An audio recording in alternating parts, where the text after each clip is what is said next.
show off my pride. Ugh.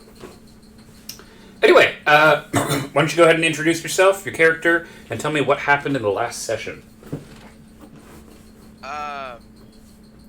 Jesus Christ, that's a lot. No, yeah, that's why I'm have you do it first, so that way I know how much you remember, so I can know what is memorable and what's not memorable, you know? Yeah. One, welcome everybody to the stream. Two, character's name is JJ. So just the last time we played, or the entirety? You up to you. You can do the last time if it's easier for you.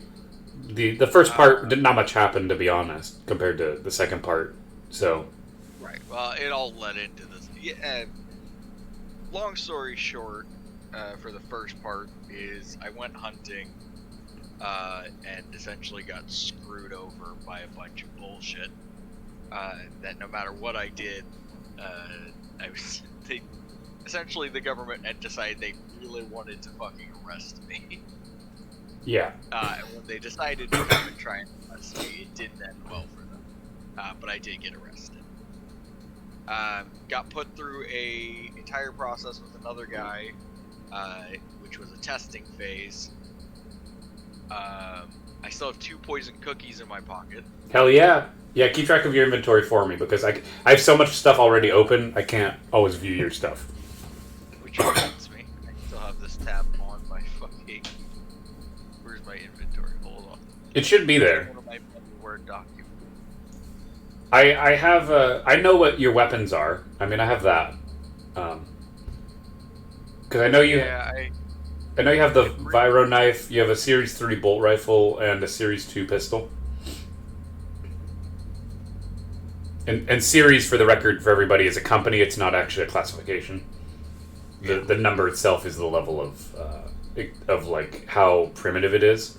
So like I stuck with my shotgun because I enjoyed it. Because it punched holes through fucking everything. Yeah, it's really good. No, I gave you a perfectly reasonable weapon.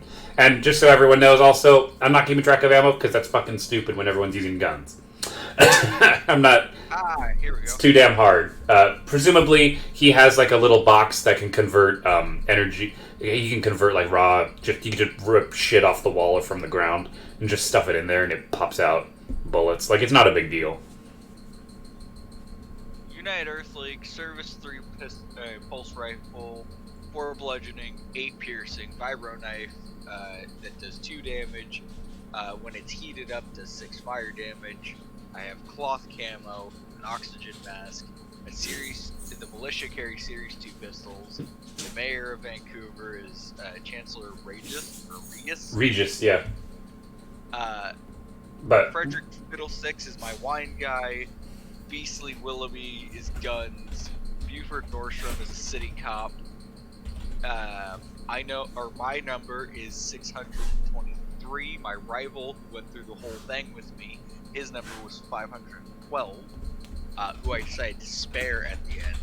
Very noble of you. Not what I thought you would do, but, you know. Hi. 2 poison cookies. Hi, Blue. Welcome. Welcome to the stream.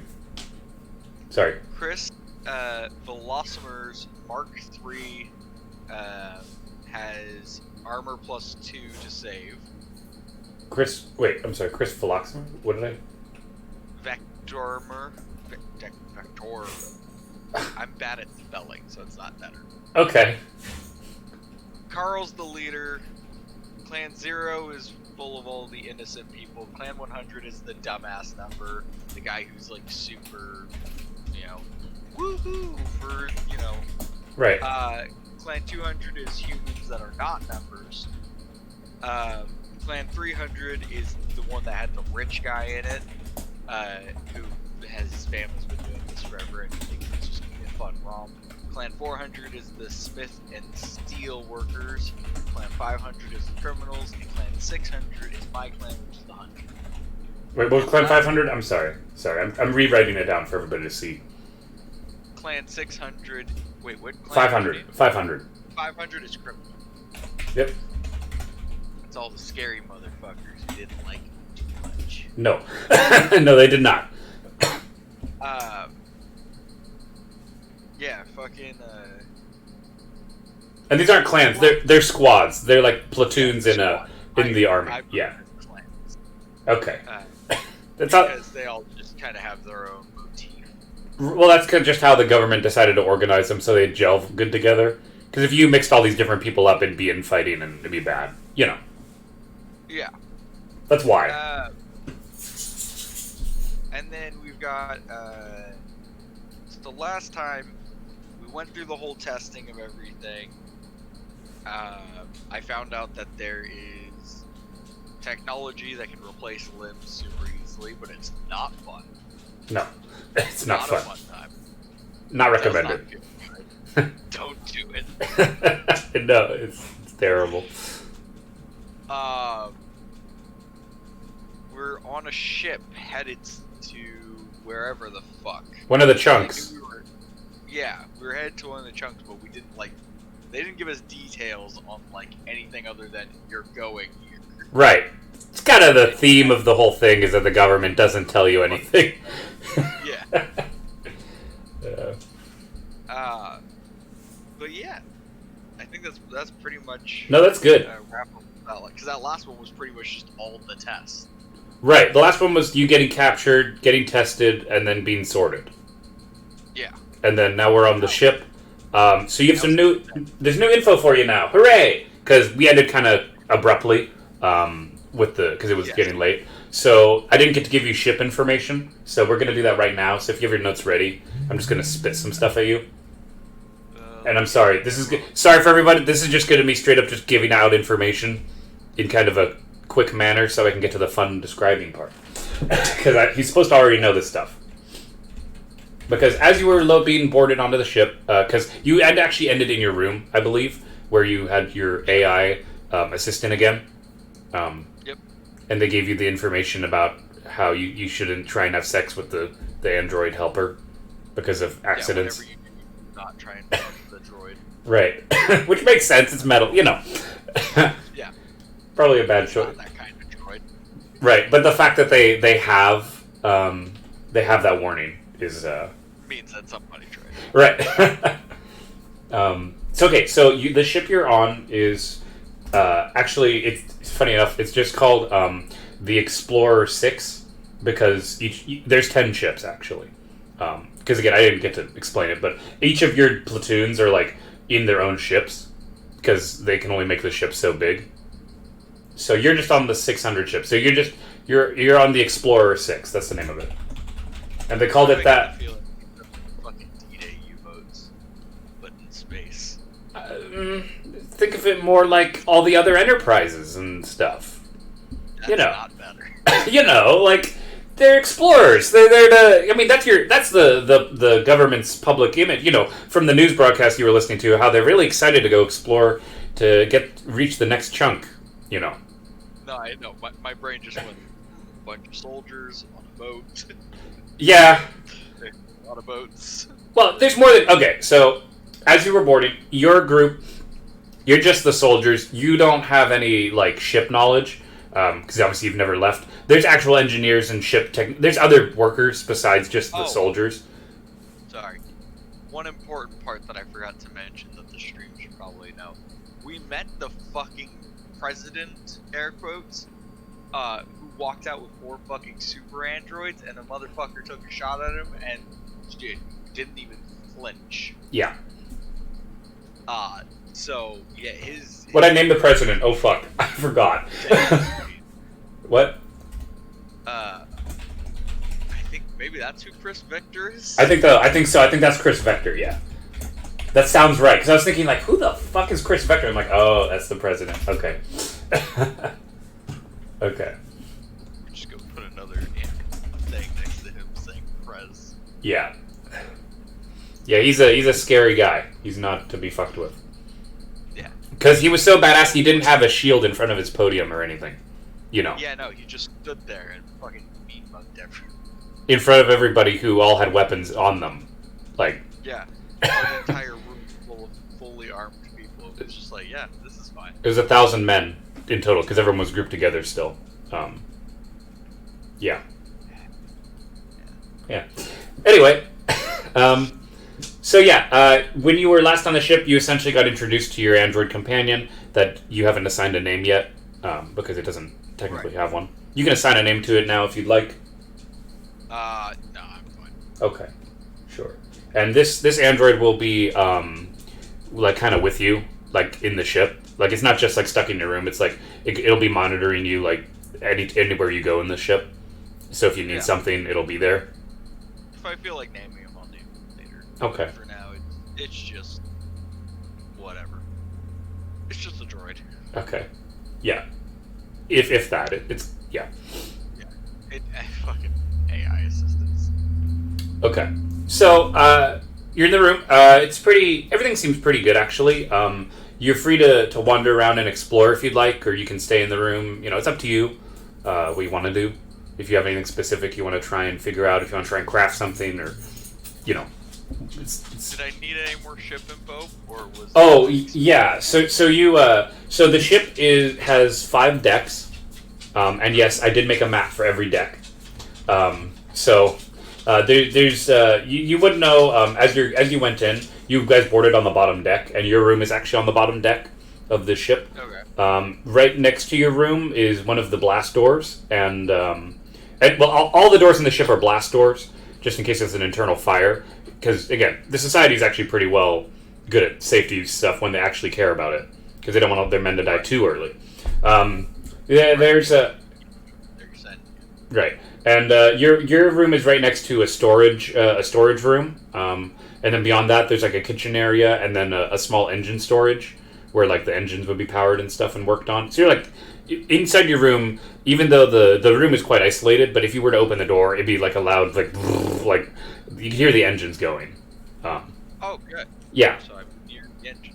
You bet. Yeah, you're at the very bottom of the ship, because they didn't even though they were going to organize you by number, but then the leader of your group decided to be better if they all randomly had a spot, so that way the people who were like 699 didn't have to be forced to be in the bottom.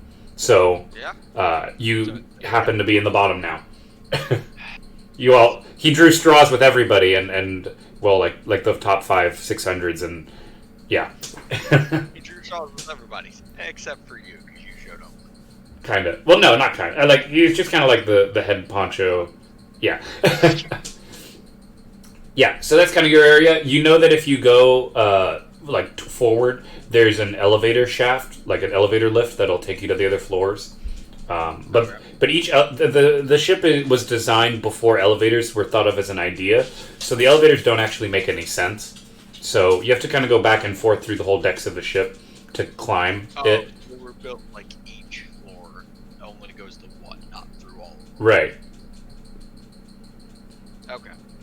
Yeah, it's pretty. And there's not even elevators in one of them. It's just stairs because there wasn't enough room to fit elevators. So.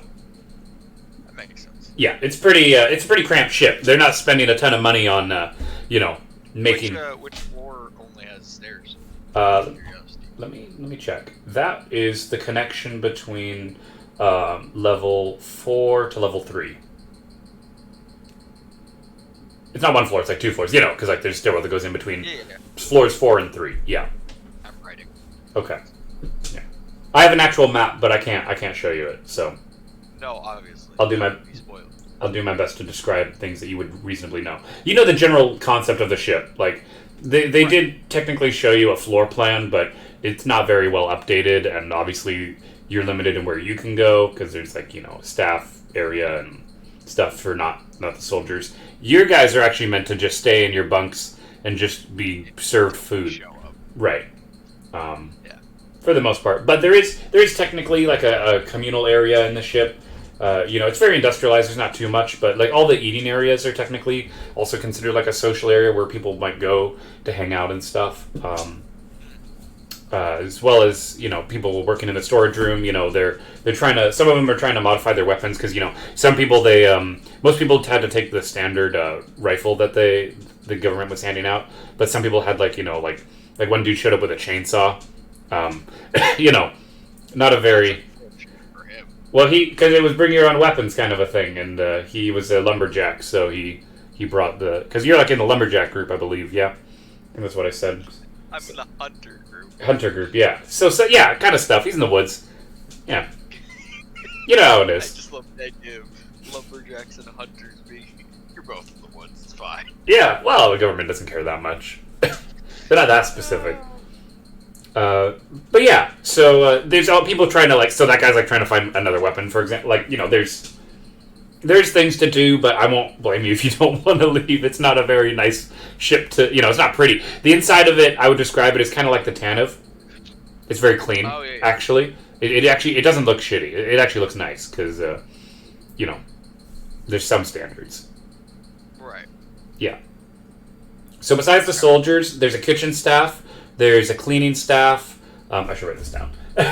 There's a kitchen staff and a cleaning staff, and there is obviously the pilot staff. I don't know, what do you call it? Like a ship. The guys who actually fly the ship, who are pilots, but yeah.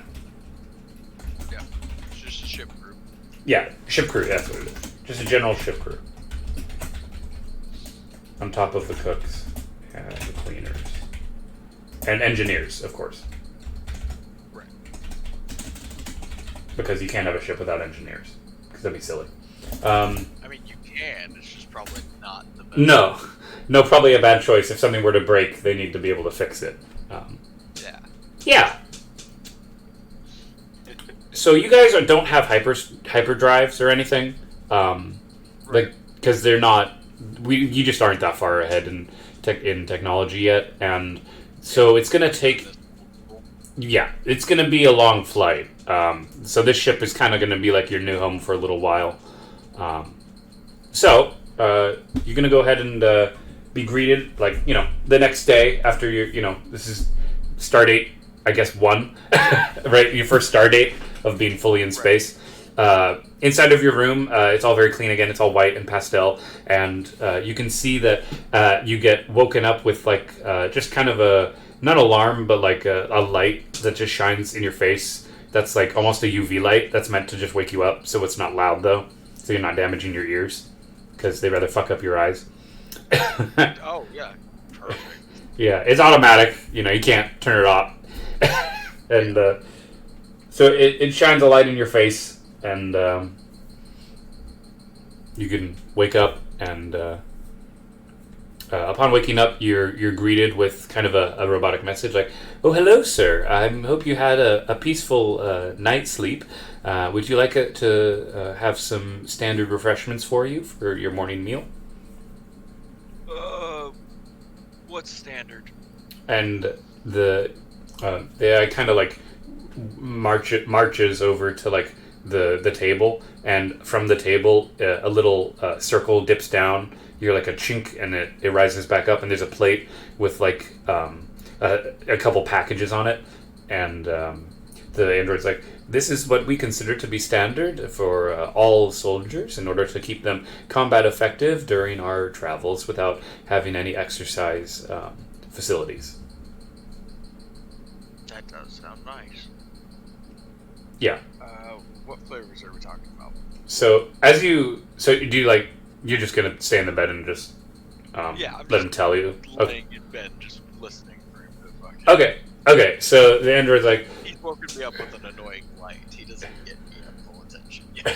So the android's well, we have our standard meat packages. We also have fruit-based packages. We also have vegetable-based packages, and we have dessert-based packages. I guess meat would be a good thing to start the day off with. All right, so the android walks over and with its kind of claw hand, picks up, because androids themselves aren't actually as, the nice limbs and stuff. That's for the people. So it kind of just got a claw hand, and it just kind of reaches down almost like you're watching it in a conveyor belt assembly line.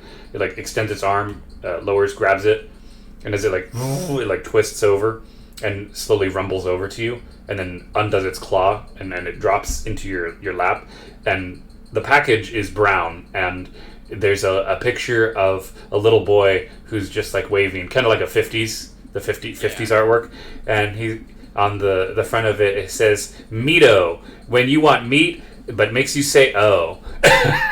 Oh no. And are you gonna open it, or do you want to get something else?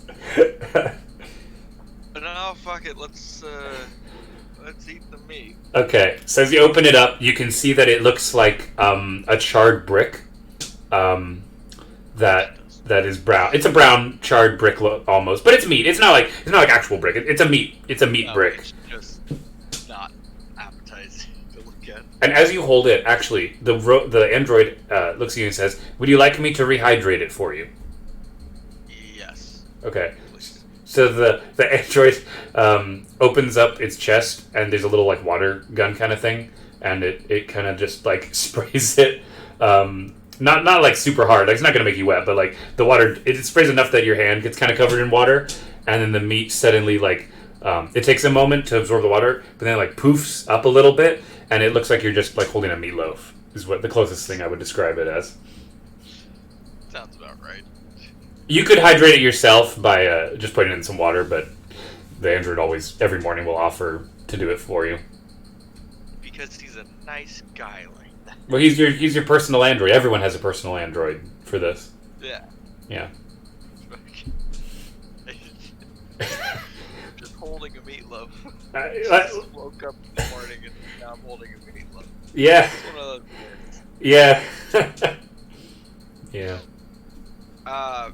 I'll just eat the fucking meatloaf. As you eat, Forks and shit. I'll just eat the meatloaf. as you eat it, you can clearly tell that you don't know even though you have experience with animals, you don't know what kind of animal this is. I'm okay with not knowing. It's just I'm okay with not running that perception check. Okay. The android notices that you have kind of a concerned face, and the android asks, would you like... That says, if you're curious about the contents of your nutrition, you can view the back of the wrapper, as it is required by all government law standards to provide nutritional information. Nope. In fact, Android, do me a favor. Make sure I never read the back of this fucking paper. And it goes ahead and it nods, and then it proceeds to go to the table, and it starts punching in some buttons with its pointer hand. So it has a claw hand, and then it has one that's just like a stick, and it just starts pushing stuff. And he says, "We are currently like laser removing all the nutrition facts off of your meat bars." Perfect. Thank you. Yeah. They're essentially just taking a little laser, like Yeah. zapping the label off. I am so okay with that. Okay. That's fine. I'm stuck on a ship. I gotta eat some. I don't want to know. So anyway, as you finish your morsel, it actually does honestly feel like you're pretty actually really ready to go almost. Like you can do stuff. Yeah, like it feels like I'm nice and full. It's kind of like you had a Red Bull mixed with a 3-course meal. Oh shit! It's meant to wake you. It's so that way you could technically eat one and be combat ready. That's pretty sick. No, it's pretty good stuff. That's why you don't want to trust me. You don't want to know what's in it, but I have that feeling immediately. Yeah. When a hunter can't identify the meat, it's best to just look away. Yeah. Mm-hmm. So, the computer then says, or not the computer, the android says, "Sir, for a list of daily regimen activities in order to maintain your full effectiveness on the ship, we'd recommend that you go ahead and take some exercise and run around the ship, around the hallways, in our standard running lanes that we've set up. We also have our kitchen where you can learn to prepare meals out in the wilderness should you be abandoned by your troop." And it kind of continues rambling on about some various activities that are more like about maintenance or ship crew stuff. Kind of, if you want, essentially, I'm giving you the opportunity. If you want to learn a skill of any kind, this is your chance to learn it while I'm on the ship. Yeah.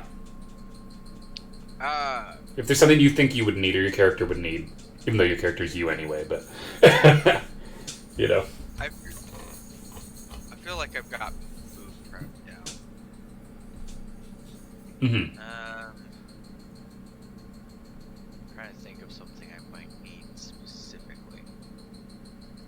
think I'll just go for a run. Okay. Athletic. Okay.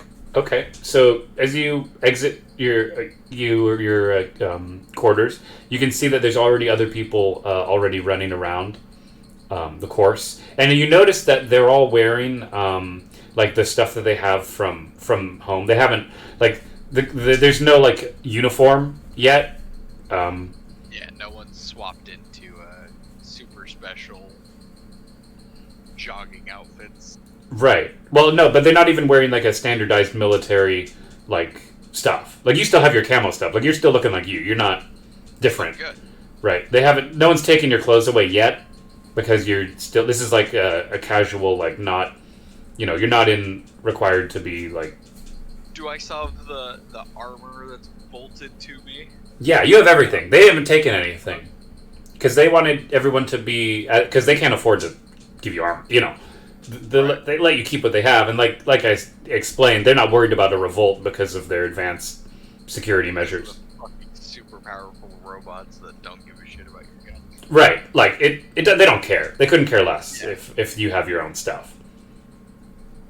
But as you step out, you do actually see from the ceiling a little arm comes down with a little rectangle, and it goes ahead and is going to.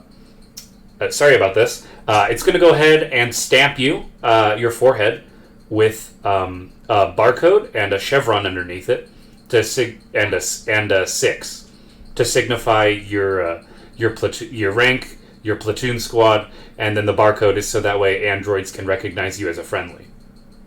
Awesome. Yeah. Also, rude. Sorry, sorry. It's standard. I would have made you roll to try and dodge it, but you just had gross meat, so you know you're not really the most aware of surroundings at the moment because it's a bit of a shock. Yeah, it's all good. Yeah. Anyway, so after that, an invasion of privacy happens. You can feel free to start running. I'm gonna be making. Okay. Go ahead. So you go ahead and roll some Constitution checks. For me, just standard. I just need... Give me 5 rolls. 5 d20 rolls. Okay. 16, Okay. 11, 19, 9, 13. How many am I on? You just need 5 of them. Okay. So 14. Okay. Everything that is 18 or higher, how many do you have of that? Just one? Is it just the 19? Yeah, it's just the 19. Okay. So, while running, you're going to go ahead and, as you're running, you manage to pass one person as you're running from your like designated like area, and as you pass the person, you can see that as you pass everybody, you can see they all have the barcode and the number and the chevron, and then while you're running, you notice that you can see on their on the back of their boot shoes, there's a full number written out on them, and you can see it's just like number 612. You're passing, and then as you pass them, you kind of like swerve out of the way, and you fall back in line, rain around. Yeah, just like doing like passing in traffic. Yeah, it's kind of like a big traffic area, and then there's also other people. There's like actual ship crew walking around, like just slowly on like the other side, like on the left side, as you guys kind of make laps around the crew quarter area. Yeah, and as you're running, go ahead and actually, I need to make a roll. Hold on. Sorry. Okay, as you're running, you actually see that there's a bit of a commotion, like about halfway down the track, and you can clearly tell that there's a couple people just kind of like arguing with each other while other people are like passing by. Encouraging. Yeah. So as you, I'm just gonna kind of slow down as I get close to see what's going on. all right, are you gonna try and actually listen in, or do you just want to like observe, like their actions on their? Observe first before anything. All right. So as you're What I'm saying. Mm-hmm. As you're just kind of hanging back for a second, you can see that the smaller of the two men goes ahead and like rolls, like, kind of crouches down and kind of grabs the bigger guy's legs and pulls backward, and the bigger man falls on his back. Okay. And there's kind of a loud thud, like, and Is it no fun? yeah. What's the? Can I see the stamps on their heads? Yeah, well, everyone's a 6 chevron. Like, Well, we're all the same rank. yeah, you're all in the 6 division. You're in the bottom, so there is well, even though everyone was randomly selected, the higher ranked people are going to be in the higher floors. They're not. Okay. They're still not going to be with you. Yeah, everyone's at the same rank. There's no like, yeah, everyone's kind of the same here. Okay. Except for number 600 himself, who's in charge of the squad. But he's not here. Yeah. Not actually because of any particular reason other than that's the random number he happened to be assigned. Yeah. Just because. Fuck it. Yeah. And then while you're watching this, you can see that the bigger guy then goes ahead and backs up on his elbows and then proceeds to kick the smaller guy in the chest, and he falls back against the wall. Jesus. I'm gonna keep jogging. Okay. Fuck it. They want to pick fights. I'm not trying to pick fights on the first fucking day waking up after eating strange meat. Fair enough. As you jog by, you can see they both stop for a second, and then they laugh, and the smaller guy helps the bigger guy up, and oh, good. Yeah, all good. You could have made it bad, but all good. So Good. as you continue to jog around, you can see there's lots of posters of different propaganda of the same little boy, actually. You can see one where it's like there's a little boy, and he's kind of got his arms on his hips, and he's kind of looking confused at the ground, waiting for the meat to grow. Oh, good. Good. And on the top of the sign, it says, Meatos, because meat is oh so good. I don't trust this little boy. Yeah. And there's another poster, and it's like, Vejo! And you can see him looking confused, looking at a dead animal corpse. Oh, no. And he's like, Vejo! Oh, no, it's not meat! You know how it Just is. having my notes, Mito getting worse. Yeah. And you can also, and there's also, Corporation are growing. right, the Mito Corp, it's technically the O Corporation, because there's Mito, Vejo, there's Fruito, and Deserto. Yeah, fuck these guys, I don't trust them. And you can also see down at the there's also a recruiting poster where there's this guy kind of looking like holding his rifle kind of aimed up at the sky, and the bottom it says, "You never know where the menace hides, but you know it's not behind you." That's not encouraging. I know. That's the I don't like this place. well, because they don't want people freaking out. Propaganda. Also, because it's implying that you shouldn't be running away, because they Right. want you charging forward to battle. Like, there's no reason to turn around, They're not behind you unless you run away. Right. Oh, fuck. And then it's funny because keep in mind that you're just humans. Like, you don't know what's out there, right? So there's no pictures of aliens or anything like that. You don't know, right? Right. There's no way for them to depict you like anyone actually defeating an enemy. So there's no depictions of that. Vague as shit. Right. It's all vague because they don't know what's going on. It's like, you could be fighting somebody, you could not. Who knows? We'll see what happens. Right. They don't even know. I mean, for all you know, you could get to wherever you're going and there's no threat at all. And, Right. there could be infight. You just go home. You could just be making Australia right now. And nobody knows. You could just be making Australia. Somehow that's a possibility. You could be making Australia. Yeah, well, because all you've been told is that you're in the military squad and you're trying to get to this next chunk and see what's there. Right. And ultimately, the goal is to reunite all the chunks together. Which, how the fuck we're gonna do that?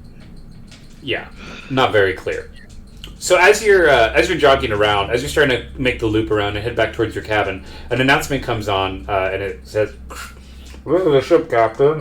We hope you've been having a good day. We know that it's going to be a long journey, but hopefully everything goes well." Oh, okay. Did you understand it? Yeah. Okay. Long trip. Hope everything goes well. Hope you had a good day. Good. Yep. And then there's a... Yeah. It's so encouraging. It's so encouraging. Yeah. And hopefully everything goes fine. We'll see. All right. So, as you go ahead and head back to your cabin, the android greets you, says, "Oh, hello, sir. Did you have a good exercise montage?" Yes. I had a great exercise montage. And Very, very poppy in the 80s. the android wasn't programmed the best, and yeah, and he says, "What?" Because in his mind, it's thinking that montage just means like a journey or a Yeah. series of events. Yeah, and he It says, doesn't get the reference whatsoever. right, and yeah, no, it doesn't care. It's like, "I see. Would you like to have lunch now?" Sure. Let's see the fruits. Okay, so he goes ahead and pushes the button again on the table, and a bar comes up, and it's Fruito. And on this package, actually, it's a red package, and it actually just has a picture of the little boy holding a strawberry, and Encouraging. yeah, and it just says Fruito, because fruit is oh so good, you know. Mark it down. Trust Fruito more than Mito. Sure. So, you as you open the package, it's actually it's already squishy. Actually, it's not dehydrated. It's like, or at least seems like it was prehydrated before the trip, and it's like a red bar. Yeah, I'll just eat it. And as you eat it, it actually does surprisingly taste like strawberries. Hey. And it's weird because there's no reason for it to, because as you look on the back of the package, you're not going to look at the back? Okay. Nope. I'm not looking at any nutritional facts. Because you just told them to remove the facts from the meat, so they're still on the other one. I did that for my own sanity, so that at no point will I be tempted to. Okay. Okay. I'm making the conscious decision not to look at the fucking fruit one and spoil the only one I like so far. Right. And as you eat it, it doesn't quite feel like it's as much energy as the meat one, though. Yeah, it's expected. But it's fine. It does fill you up. Like Probably has the soul of children in it. it still fills you up. Actually, it's not. None of these are unfilling. They're all perfectly Right. It's just good. not as cracktastic. Right. So as you finish your food, there's actually you actually have a TV in your room, and you also have like a phone or like an intercom system, I suppose. So if you wanted to, like later on, like whatever, you could like ring up other like cabin mates' rooms and stuff, and like you can hang out with people. Like you're not like forced to be alone. This isn't a prison, right? Right. Yeah. It's a barracks. Yeah, it's a barracks. Floating barracks. Yeah, it's a floating barracks. Yeah. Good shit. Mm-hmm. Do you want to do something yourself, or do you want the android is more than happy to keep listening to you activities you can do throughout the day. It's about middle of the day now. Yeah, I'm trying to think of if there's anything specifically I want to get done. I think. Actually, do we have a gun range? Yeah. Well, the crewmates have converted on the like one of the storage rooms to be like a target range on the third floor, or actually it's just the second floor, actually. Okay. I'm gonna go to the gun range and practice my shots. It's not an officially sanctioned one, for the record, but yeah. So as you go ahead and make your way out of the, it's actually a bit of a process to go to it. So as you step out of your room, you immediately take a left and start walking down the hallway next to other people who are still jogging. And then as you bend the corner around to your left, there's two like blast doors that just kind of open on their own to your right. And then as you walk through them, you come to another set of two doors, and you walk to the right. And as you're walking by, you can actually see there's a kitchen area where you can see some of the kitchen staff cooking and preparing food that you unfortunately happen to notice that there's a bag of things that is being dumped into a converter that's popping out squares. I'm gonna look away and keep walking. Yeah. And as you go through the next set of double doors, you come to the elevator. Okay. And the elevator only has one button because it only goes to one floor. Well, the bright side of this is if the elevator ever breaks and falls, it's just a single floor drop. Right. Yeah. So, it could be worse. As you step into the elevator, a holographic projection appears of like someone who looks like a mid-century like butler, and he's kind of like, hello. He's like, hello, sir. Would you like me to get the button for you? Sure. And the butler says, which floor would you like? Floor 2, please. And he looks at the button, and there's no numbers on the button because it's either going to go up or down. It's just one button that goes back and forth. So he looks at it confused. He's like, it would seem there's no floor 2. Try up. And he like nods, and he pushes the only button in the elevator, and it rises up to the next level. And then as it lands, the butler says, would you like to go again, sir? No, thank you. And, get the fuck off the elevator. okay, and as you exit the elevator, you can hear a little like kind of background ambient voice where it's like, welcome to the Explorer 6, home of the government's leading safety professionals rating of 10 out of 10 rating points. Oh, that's encouraging. Yeah. I don't know who's on the safety board. I don't trust the safety board. As you step out of the elevator, you're by another kitchen where you can see someone like messing with the wrappers. Just like sorting them and stuff into their 4 colors. Because you have the brown meat package, the green vegetable package, the red fruit package, and a blue dessert package. Cool. Yeah. I'm And going to ignore kitchens. there's a lot of kitchens on this staff because there's like 100 people on the ship to feed plus crew. There's a lot of... Oh, yeah. Yeah, there's fucking... Food has to be made. Yeah. And as you continue to walk through the corridors of the ship, you actually run into like a crew engineering area room where you can see that in the windows there's some people working on non-equipped, like there's a storage area, but then there's like an actual like hardware like shop kind of area where they're kind of working and constructing the best that they can. And then as they're doing this, you can see one of them kind of look at you and they just kind of wave, and he's got like the mask on for like blowtorch. Yeah. Just kind of, nod my head and wave, keep walking. And as you start to walk, you can see more people jogging on the second floor. As you start to walk by more crew barracks areas, and then A lot of us. yeah, and it's all looking clean. It's all nice white and shiny and stuff.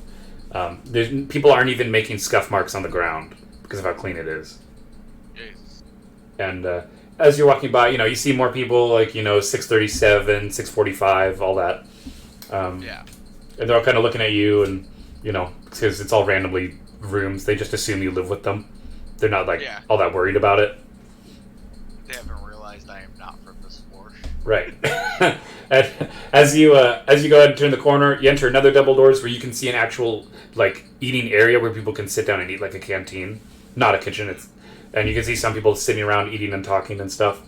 And as you continue your journey, you finally come to the storage area. So it's a big ship, right? And all of this explained was just going one floor to another floor, right? There's like 5 floors. This is gonna be a whole ass time.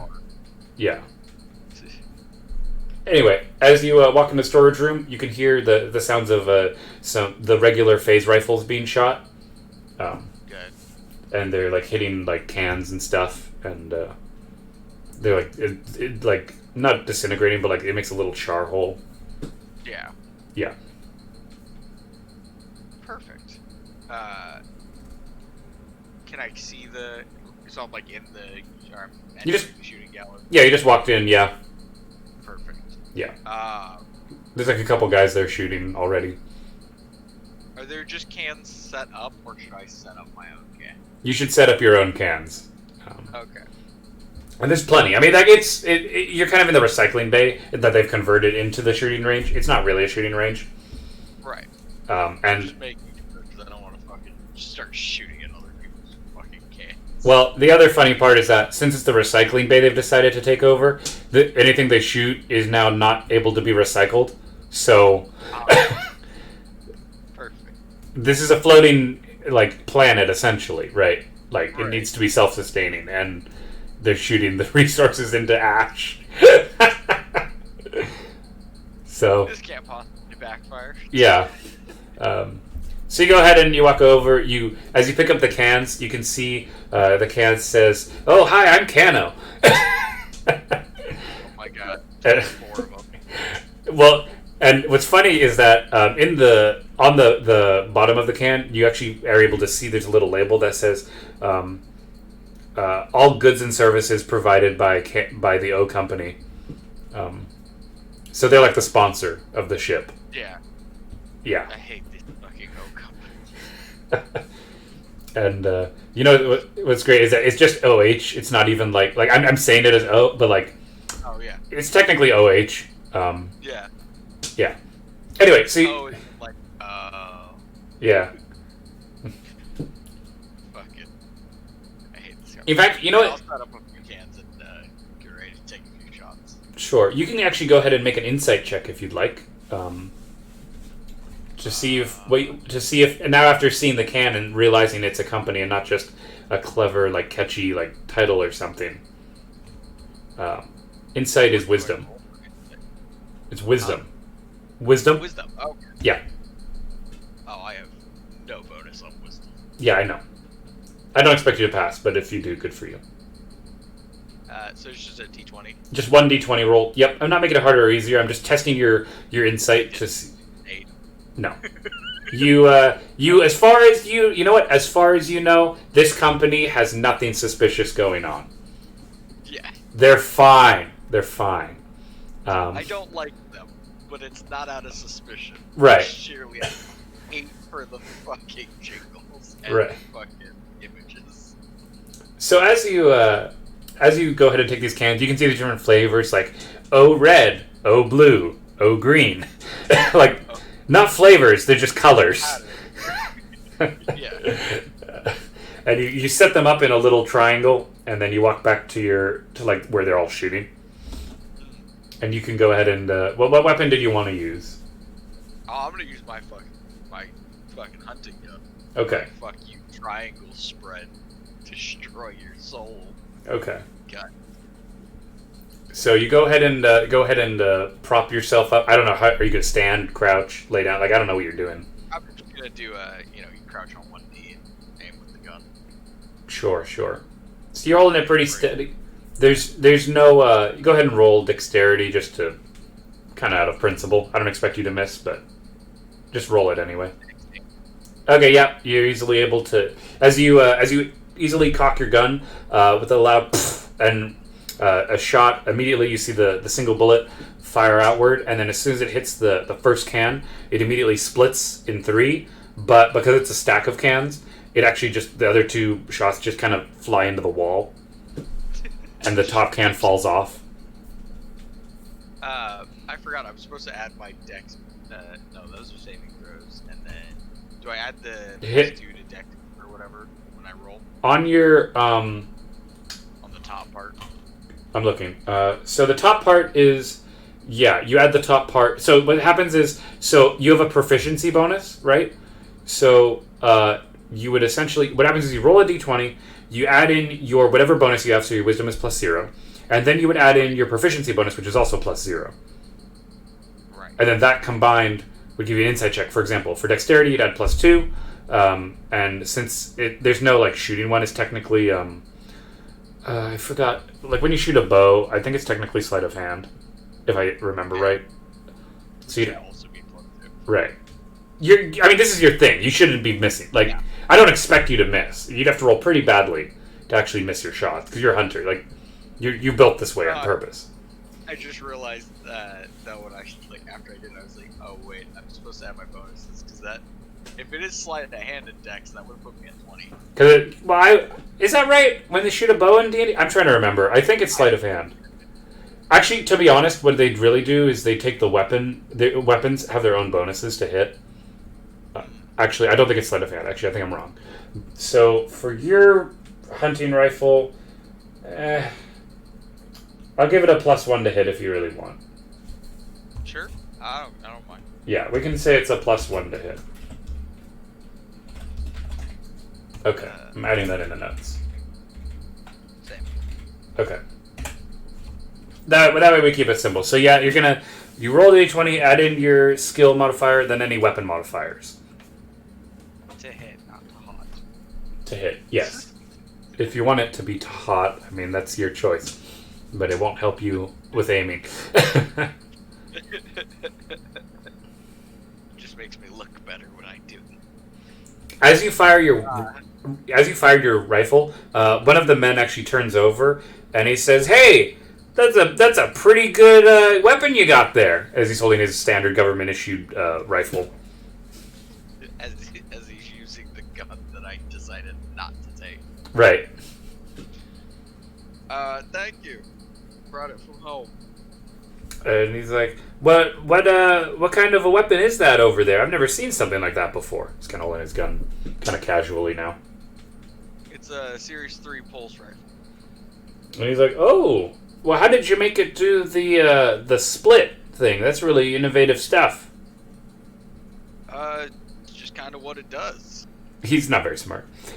Nah, it's fine. He's like, "Well, my goodness, that's fantastic." And he kind of turns back. He's like, "Hey, guys, check this guy's gun out." And they all have the basic rifle with them. And they all walk over.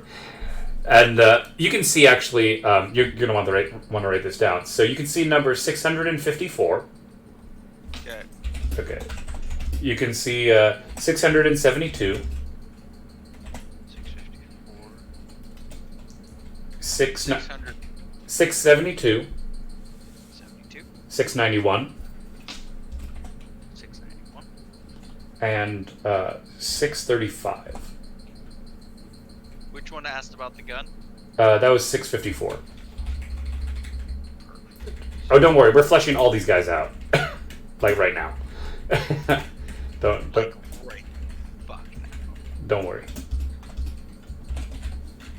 Okay, so 54 is looks like to be like a 18-year-old male, and he's got like black hair and like blue eyes, and he's a little bit bulky. He's got like a little side chub kind of thing, but like he's not unhealthy, you know? Yeah.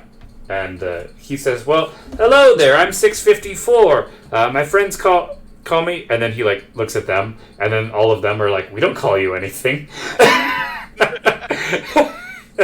And he's like, 654, and he just keeps talking.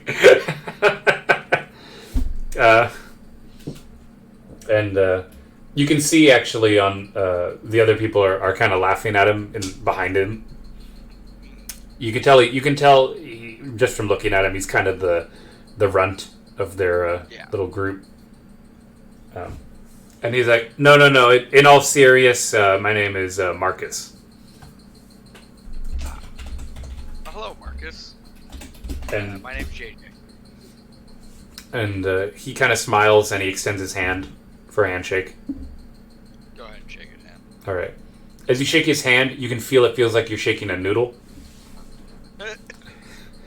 Because he's 18. He's not. Right. He's a kid. And he's the smallest of them. Yeah. But he and as you shake his hand, you can see he kind of gets a concerned look on his face, like he thinks his arm is going to fall off.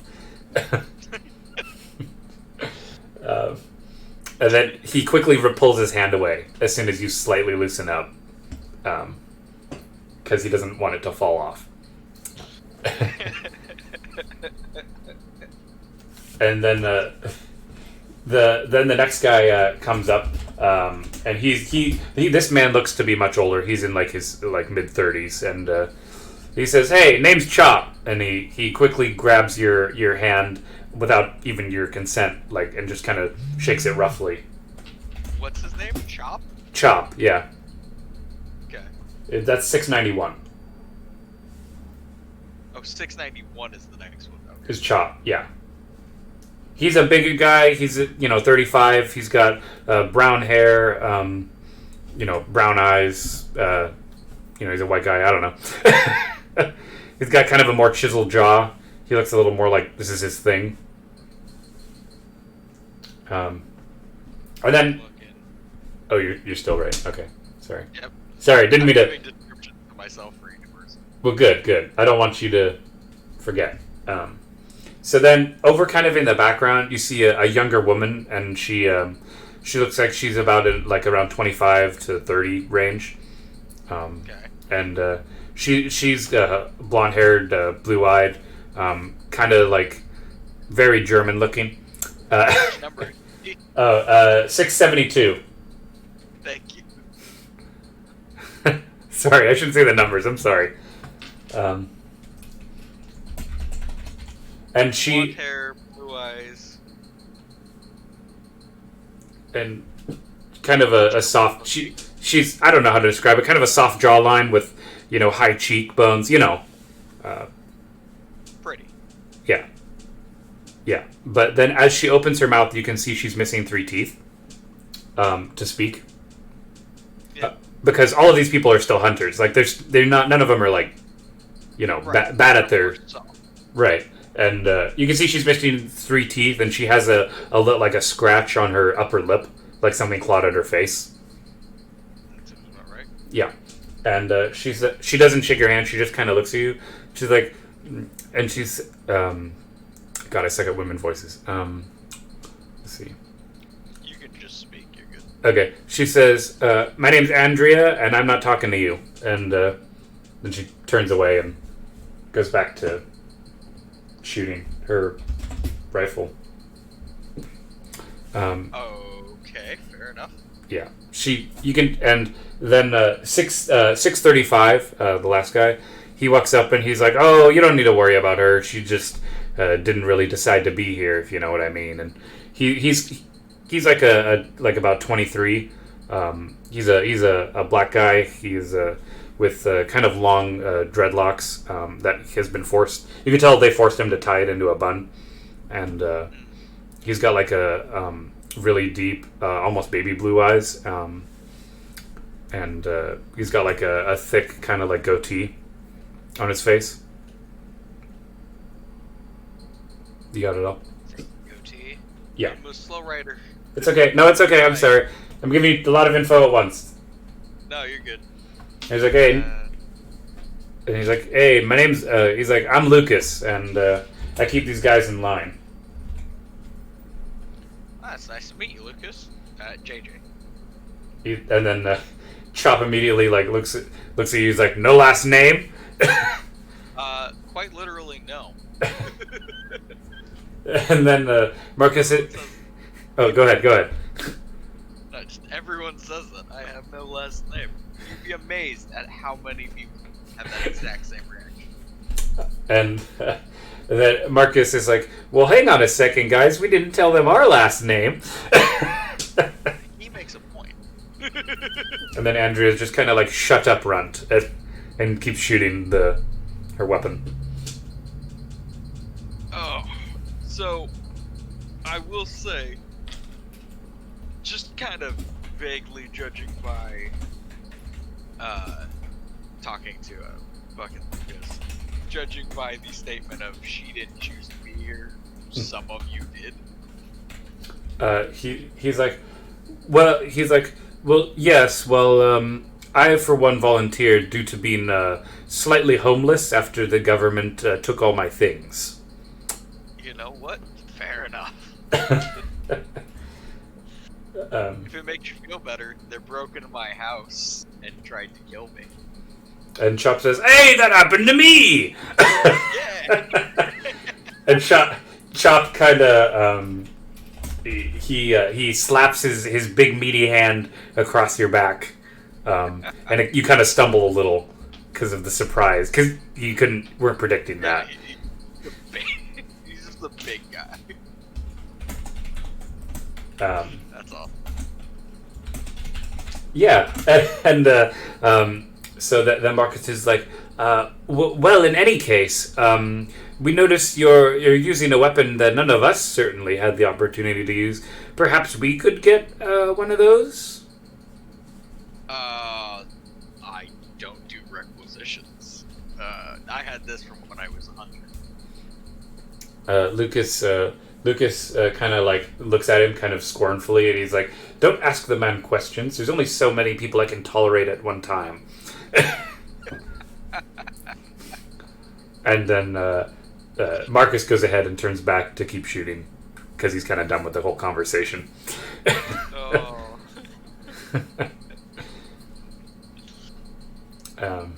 Yeah. Oh, you're all fun. And Chop says, "Thank you!" And he slaps your back again. This time, he had his gun in his hand, so you can feel the metal kind of dig into the back of your shoulder.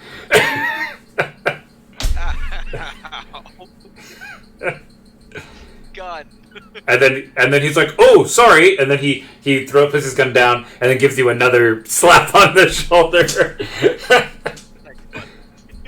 He nods and kind of gives you like a saucy wink, and then he turns around to keep shooting, as well. Oh.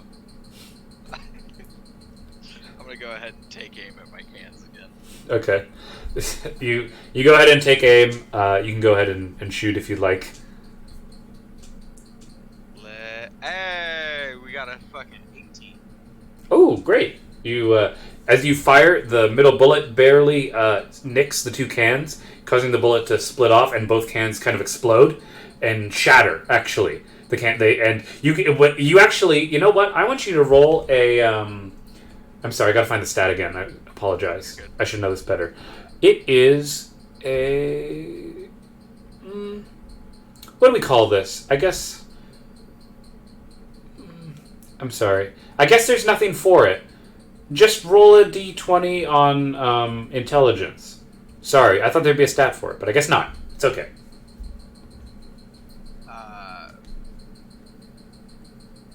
'Just base intelligence. 19, and then plus the 1. You feel slightly uplifted, actually, as you watch the little O logos get blown into bits, and everyone around you, because you rolled so high, notices that you're happy, and Lucas is like, we got another one! and Chop's like, yeah, fuck those guys!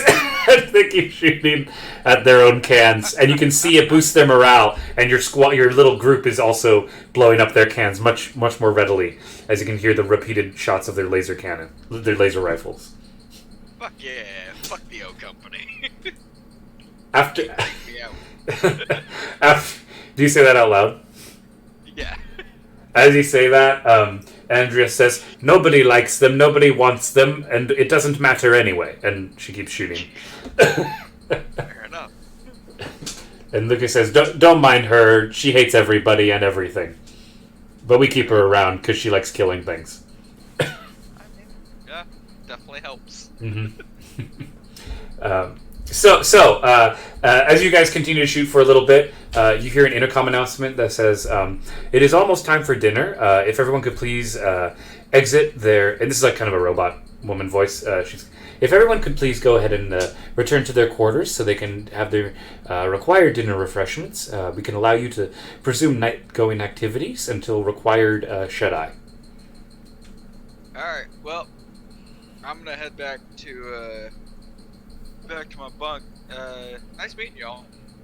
They all kind of wave at you and stuff. Just kind of wave and be like, I'll see y'all later. And then Lucas actually stops you for a second. He gets up and he follows you. And you can see him reach into his pocket. And he pulls out what looks like a little, kind of like a wolf head thing.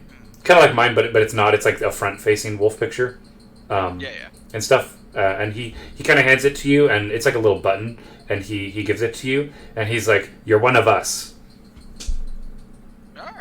I appreciate it. And he's not doing it in like a gang kind of mafia sort of way. It's kind of like a solidarity kind of thing to be friends. Yeah.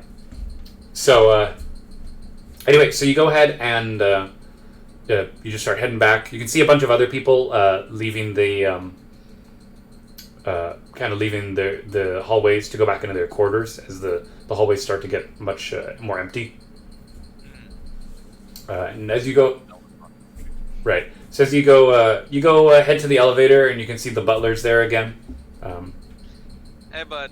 And he's like, "You want to hit down for me?"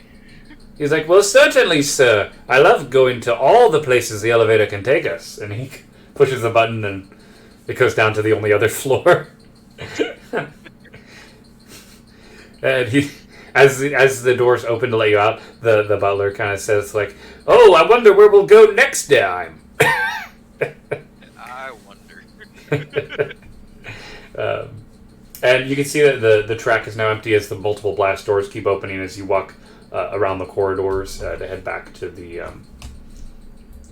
Damn, everyone getting back to their fucking barracks way faster. Well, no, they're still walking. I mean, there's still people in the hallways kind of leaving, but it's like it's a pretty.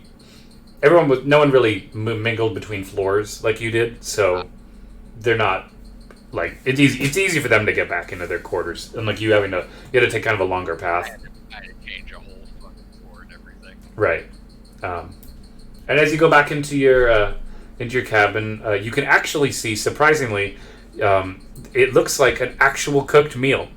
Holy shit! It's a chicken. It's a little chicken, like a little mini chicken, like a turducken kind of. And there's like mashed potatoes and just water. Ask the. You know what? I'm now naming the fucking robot android. That's now its name. Its name is Android. He's named the Android, everybody. Holy shit. The android.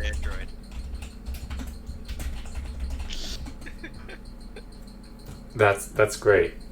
Because it's just way too easy. You could have also named it a droid. No, because I'll forget. Okay, fair enough. So Android, fuck. When I walk in, just look at Android and be like, "What's the special occasion, bud?"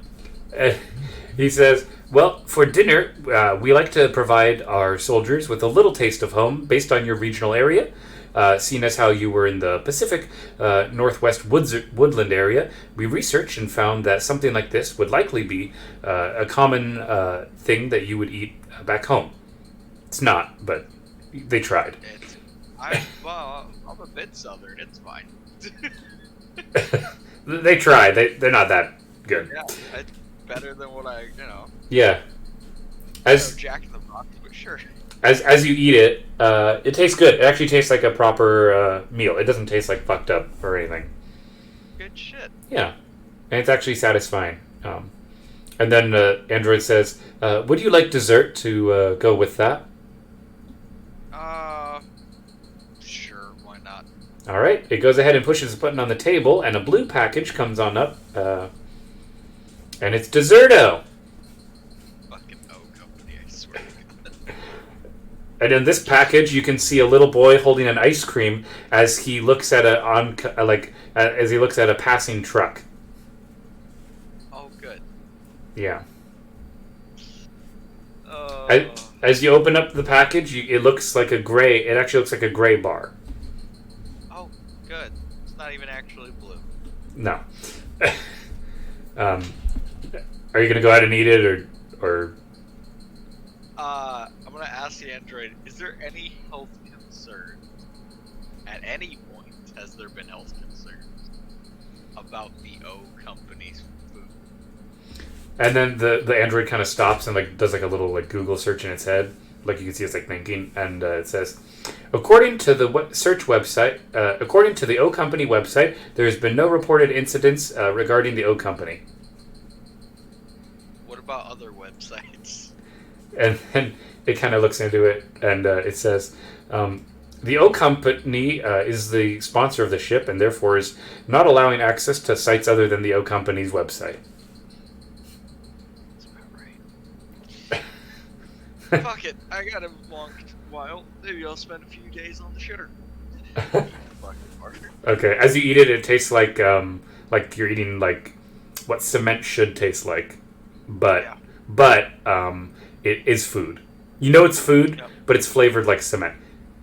You can share some homebrew content. Go ahead and I can't use it right now because I'm doing my own thing. But if you want to share me some homebrew content, dude, you're more than I will more than welcome consider putting that in my next game.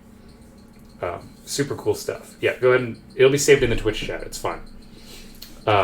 Anyway, so as you go ahead and consume this like kind of O-bar, you can clearly tell that the nutrition facts have already been wiped off, actually, because your android is learning. But the android asks, if you were concerned about health things, why would you want me to remove the nutrition facts on the bar? Because sometimes you just want to know. Sometimes you don't want to know what's in it, but you want to know whether or not it'll kill you. And then the android says, according to the O website, no deaths have ever occurred from any O products. That's a bit more encouraging. Sure. And At least they're not blatantly telling me I'm gonna die. right. And At then least I'll do before I die. the android looks at you and says, according to my own personal definitions, according to the O Company, the definition of death is any incident that was reported to the company that resulted in a fatal result. That makes more sense. Yeah. So if there's no reports, hey, Doesn't count. yeah. That seems about right. So as you go ahead and get back into bed, you actually feel quite happy from a pretty good day, actually, of being productive. Yeah. And you go ahead and go to sleep. And then upon the next morning, you go ahead and feel the bright lights again bursting into your eyes. And as you... don't worry, it's not going to be this repetitive. It's just the beginning. So as the lights shine on you, again, the android is there. It says, "Hello, sir. Would you like to enjoy a delicious breakfast?" Yeah, bud. Thank you. Okay. And it says, "Would you like some meato, veggo, or fruito?" Meato. Okay. The brown package again pops up, and again you can see the little boy looking into the ground where a plant should be coming from, looking confused. Fucking company. and so you open it up, you eat it. You're starting to become used to the taste, actually, which may or may not be a good thing. Yeah. So as you eat it, you can see. Is there a list of activities you'd like to do today, in particular, sir? You know, a good run and a good fucking shooting practice seems to be a good way to pass the time. And here comes the montage music. No, well, I don't have music because copyright. But this would be the time where I would initiate a montage. Once again, you actually can see those same two guys kind of wrestling again in the hallway. Do you want to talk to them, or do you want to just keep passing them by? It's up to you. I'll keep passing them by. All right. It'll be a fun source of entertainment, constantly wrestling every day. As you see them, you can see that this time the bigger guy kind of has the little guy like raised up above his head, as the little guy's kind of trying to claw at his back to climb down. And you can see the bigger guy kind of his back is starting to lean backwards as the little guy's like running backwards.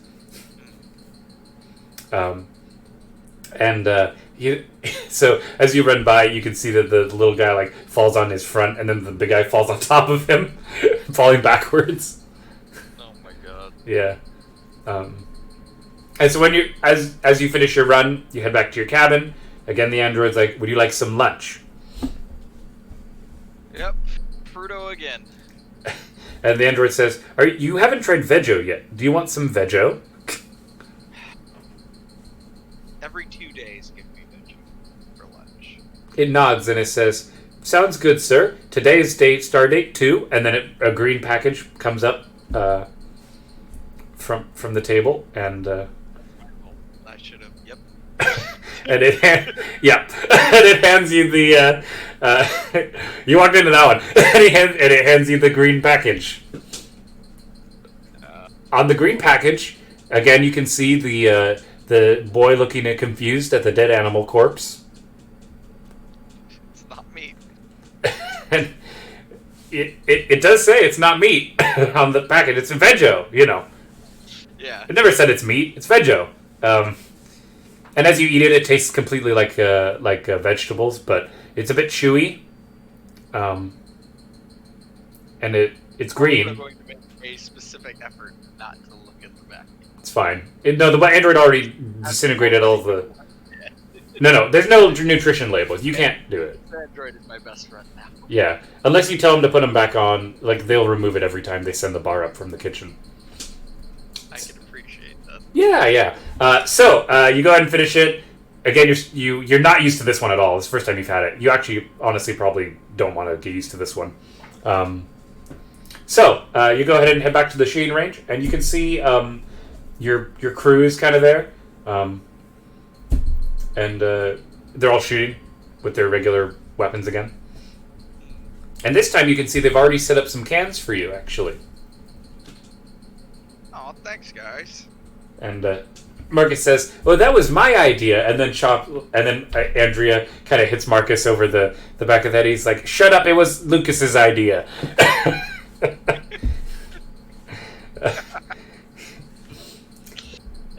And Lucas just kind of looks over. He's like, "Mm-hmm." And he just kind of nods, and he keeps doing his thing. Give a nod. Go ahead and start practice shooting with them. Go ahead and roll Just some. kinda hanging out. Go ahead and roll some dice. Oh, yeah. See, in case you fuck up. You probably shouldn't, but just in case. Let's see. 10 plus proficiency And the +1 for the weapon. yeah. So, 13, 16, Okay. 22, Mm-hmm.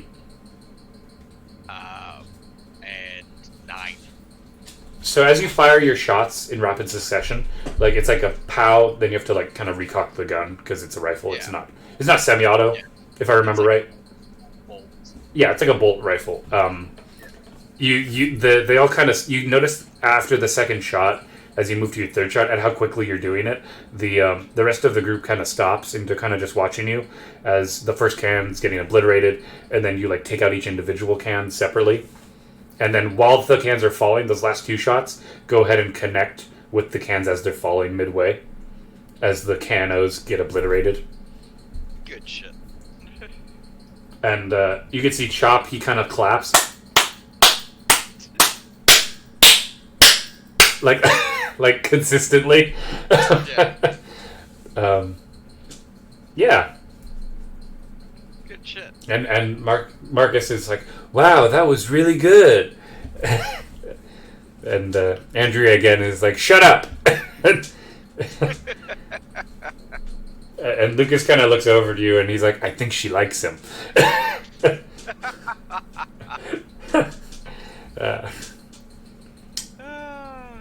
Yeah. I like them. Yeah, they're good people. So, they also keep shooting. You can talk to them if you want. I don't know. It's up to you. I'm gonna try and help. Is anyone failing at their shots or struggling? Marcus can't hit I'm gonna anything. help Marcus, see if I can help him get better on his accuracy. Yeah, that's why I think, and you suspect that's why Andrew's actually yelling at him, because he's not hitting anything, unlike the others who, even though they're not as quick on the draw as you, they're still hitting the center mass. You know? Yeah. Yeah. So you go ahead and you walk over to him, and he's kind of like, you can see as he's holding the gun, he's like, his trigger finger is shaking, because, and then as he shoots, you can see the recoil kind of like jolts it, like almost, like he almost can't hold the gun. I mean, he's 18. He's not that strong. You can tell that he's not really good at this. And if you have honest to God like shooting tips, you can feel free to give it to him. Like, So, few things. mm-hmm. One, how big is the gun in comparison to him? Oh, These I've always imagined these rifles looking kind of like the rifles that the Imperial Guard would use in the 40K universe. Okay. They're kind of that So size, not- proportional. Not ridiculously massive. But Right. But it's bigger than, like you need a... But, like, a small man would be a little dwarfed. Yeah. Okay. So, what I'm going to do is I'm going to go up to Marcus and tell him, okay, you notice how every time you shoot the gun, the kickback's about to fucking knock you on your ass? He kind of looks at you and he nods. He's like, yeah? The best thing you can do is brace yourself in different positions. So, try shooting from a knee. Get down on your knee. He Kind of turn your body sideways. He bends down. Rest the front of your gun. Yep. On your knee. He's like, locked. Down sight. Mm-hmm. And give it your best shot. And see how the recoil feels when you do that. As he, you see him aim and stuff, you see him put his, like, eye directly up against the fucking, aiming. No. Head away from sight. Look down without putting your eye on it.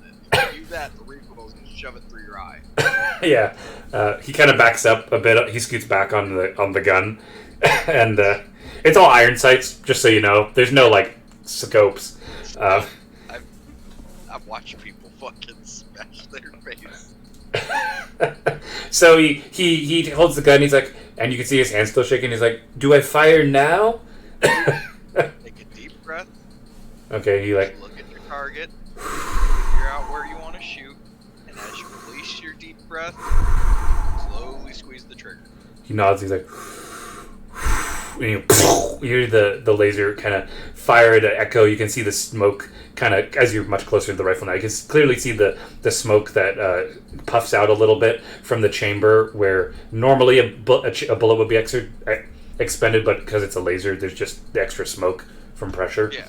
And as the rifle pulls back, you can see his shoulder jolts, but not as much. And the bullet still misses, but it's much closer in grouping compared to the other shots. So now all you gotta do is just work on slowly walking it in. And So, see how it veered off a little bit? mm-hmm. You just adjust by aiming slightly more in the opposite direction. Okay, as he takes the rifle, he pulls the gun sort of more towards the center mass, and he does it again. He's like, another round gets fired out of the gun, and you can clearly see it kind of ding the left cannon. It tips over. See, there you go. And You're getting it. And Chop's like, "See, my boy, I told you could do it." And he kind of like elbows Marcus in the shoulder, and Marcus falls over. Actually, yeah. See, now it's just all practice. He kind of nods. He's like, "Thank you," and he takes he actually, as he's on the ground, you see him pull out a pair of glasses, and he puts the glasses on to adjust himself as he stands up. Marcus, do you need glasses? He says, "Well, yes, but they don't fit well with the gun. I can't put my head in the right spot, so I've never been wearing my glasses for this." Marcus, this is why you're struggling with aiming, bud. You can't see straight. Right? Okay. Alright, bud, here. I need you to listen to me. You gotta wear the glasses. And he's like, "But what if the recoil smashes the lenses?" If you keep your face pulled back from the iron sights, you shouldn't have that problem. You should be okay. He kind If it does, you'll figure something out. He nods, and he backs up on his gun. He kind of pushes the glasses in the middle part, and he aims. And as he fires, he actually manages to completely take out the top can, no problem.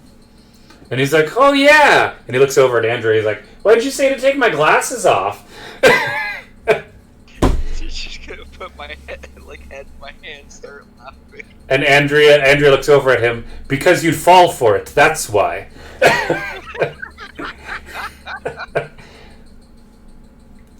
Yeah. Oh, buddy.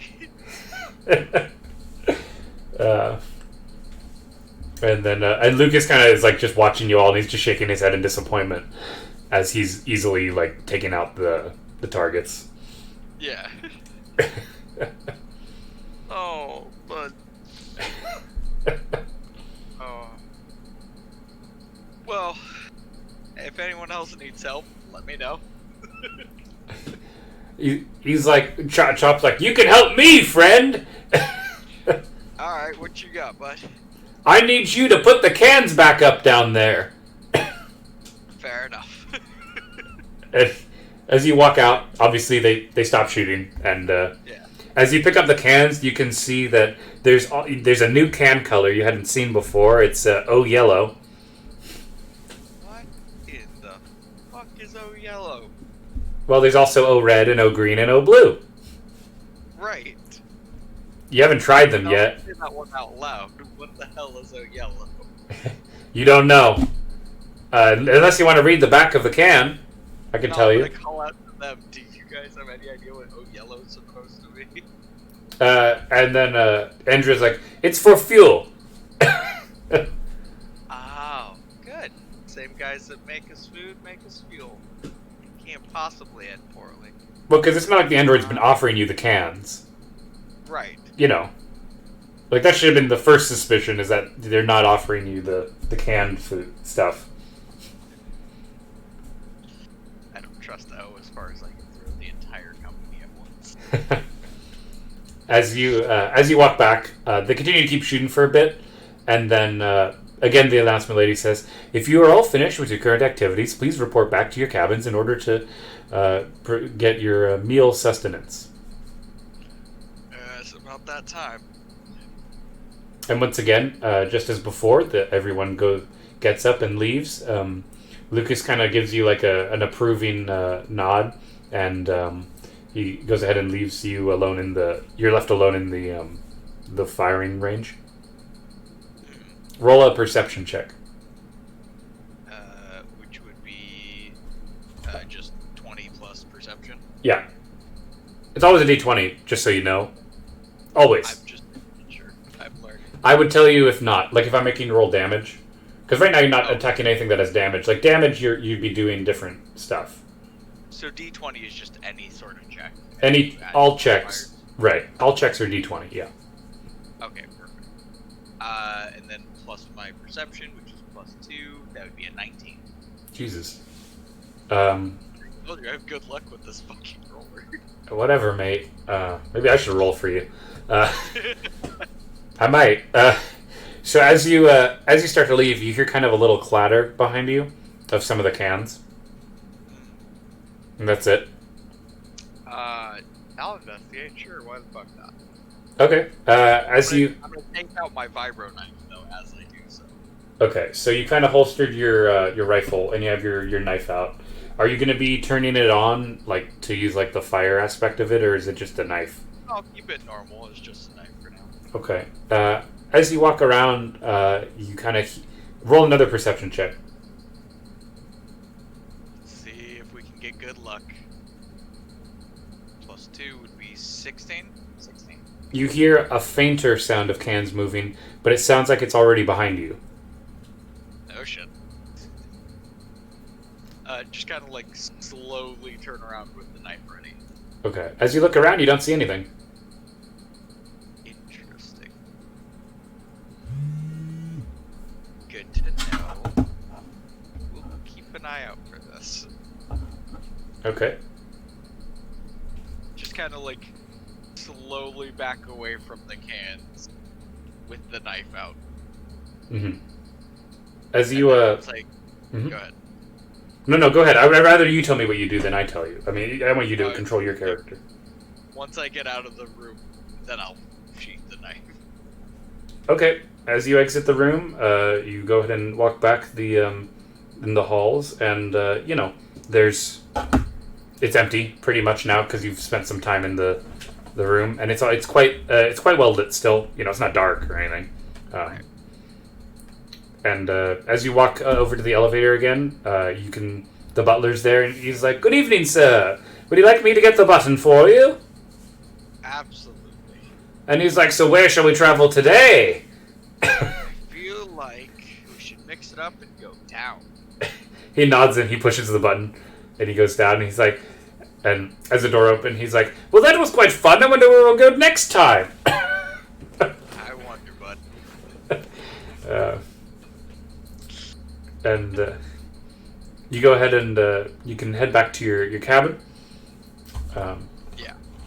And as you enter the room again, the android's there, and he's like, for dinner, sir, we've prepared for you another turducken with mashed potatoes and water.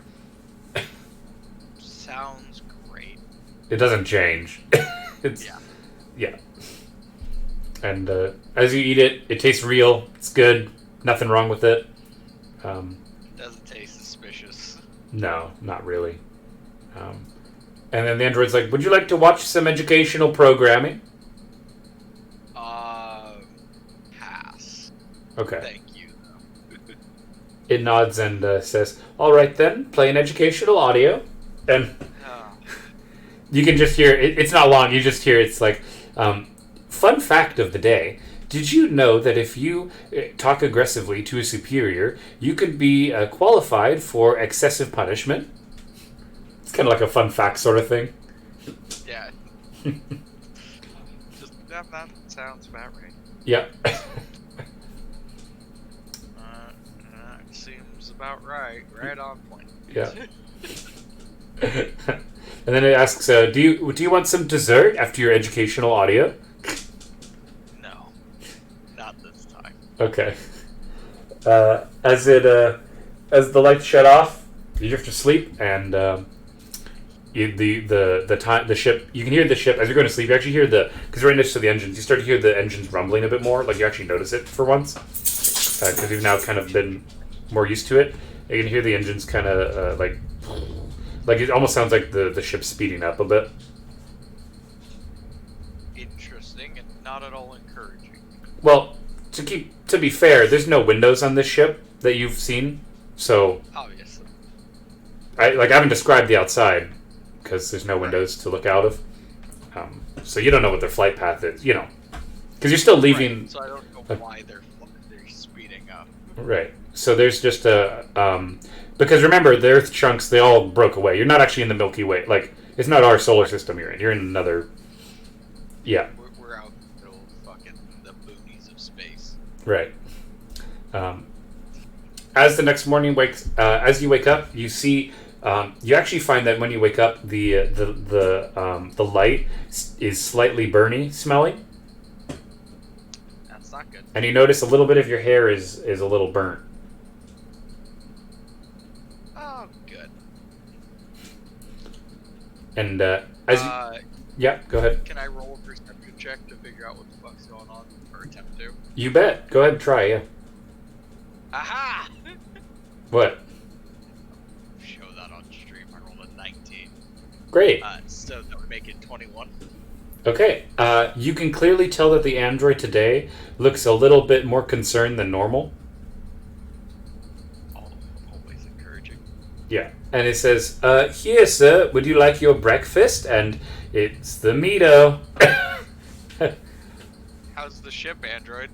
And the android says, kind of like switches from like a personality to kind of more like its actual programming. And it says, it says, the ship's current status is at 110%, sir. Uh-huh. Why is my hair burnt and the light is burnt? We might have had a little bit of turbulence last night, but we'll have the repair staff coming in to fix it up. Alright. Mito then, I guess. You grab the meato with the little boy looking in the down in the at the plants. And you notice this time actually you haven't noticed this before. On the bottom of the package, it actually says the O Company does not take responsibility for any damages regarding the consumption of its products. Yeah, that sounds fun. Yeah. And as you eat it, it tastes like meat, but you don't know what it is. Yeah. At any time, you can still ask what it is. I'm gonna live in ignorance for that one. I'm gonna be okay with that. And as you exit the ship, you actually see that up above the lights, you can see that the red emergency lights are on, actually. Encouraging. That are lighting up the whole ship. And you can see a lot of people. No one's really jogging anymore. A lot of other people, as you look left and right, you can see other people poking their heads out of the cabins, kind of looking a bit confused. Huh. Yeah. I'm gonna head up to the second floor if I can. Okay. So as you make your way down the hallway, you pass by a number of your, I guess, like similar, like they're all just like your neighbors essentially. Right. And a lot of them look pretty confused. You see some people like are grabbing their equipment and stuff, because they in some of them you can hear a couple of them talking to each other like from door to door, being like, "Hey, you think we're here already?" And like because it's only been like 4 days, they're kind of suspicious that it probably not all the way across. Yeah, it's far away. Quite a fast journey. Right. You guys haven't even initiated hypersleep yet, so because you're still leaving you're not in deep space yet. You're still like kind of maneuvering between like gravitational fields of like the sun where the chunk was orbiting and stuff. Yeah, so we're still in the like setup. Yeah, you guys haven't even and as you kind of walk more down the hallways, you can see that the blast doors are kind of like jutting. They're not really moving correctly. And you can see one person almost gets like chopped in half by the door as he walks through it. That's not good. Do you want to try and squeeze through the door? Because that's the only way up. This is a pretty small ship. Like there's kind of like one way. Fuck it. I mean, we gotta go for it. Okay, go ahead and roll dexterity. With sleight of hand. I actually have decent on. Well, it's moving quickly, so stick. Sleight of hand? No, I'm sorry, it's athletics. Sorry, it's athletics. Because duh. Of course it's athletics. That's fine, I have bonus to athletics too. Okay. So that would make it 19, and then what would be the attribute? Does any of the attributes give a bonus for that? Or no? Just athletics? Just athletics, yeah. Okay, then it would be 19. Okay, you kind of jump and roll through the door, and you easily manage to kind of tumble through, and other people look a little bit more concerned. And as you turn the corner, you can see another set of doors that is working just fine, seemingly. So it was just those one set of doors. Good. And as you step into the elevator, you can see that the butler guy, he's like, "Hello, sir," and he kind of stuttering. Okay. As it rises, he's like, where should we go next time? We'll see, buddy. Just kind of jog off the elevator. All right. As you go ahead and round the corner and stuff, you can see the engineering room again, and you can see there's a bunch of people you can see that the window doors that were open are like closed now. Oh, they're like shuttered. Yeah. Yeah, they're like in full. We need to get this fucking thing running. Right. clearly a problem of some sort with the engineering team.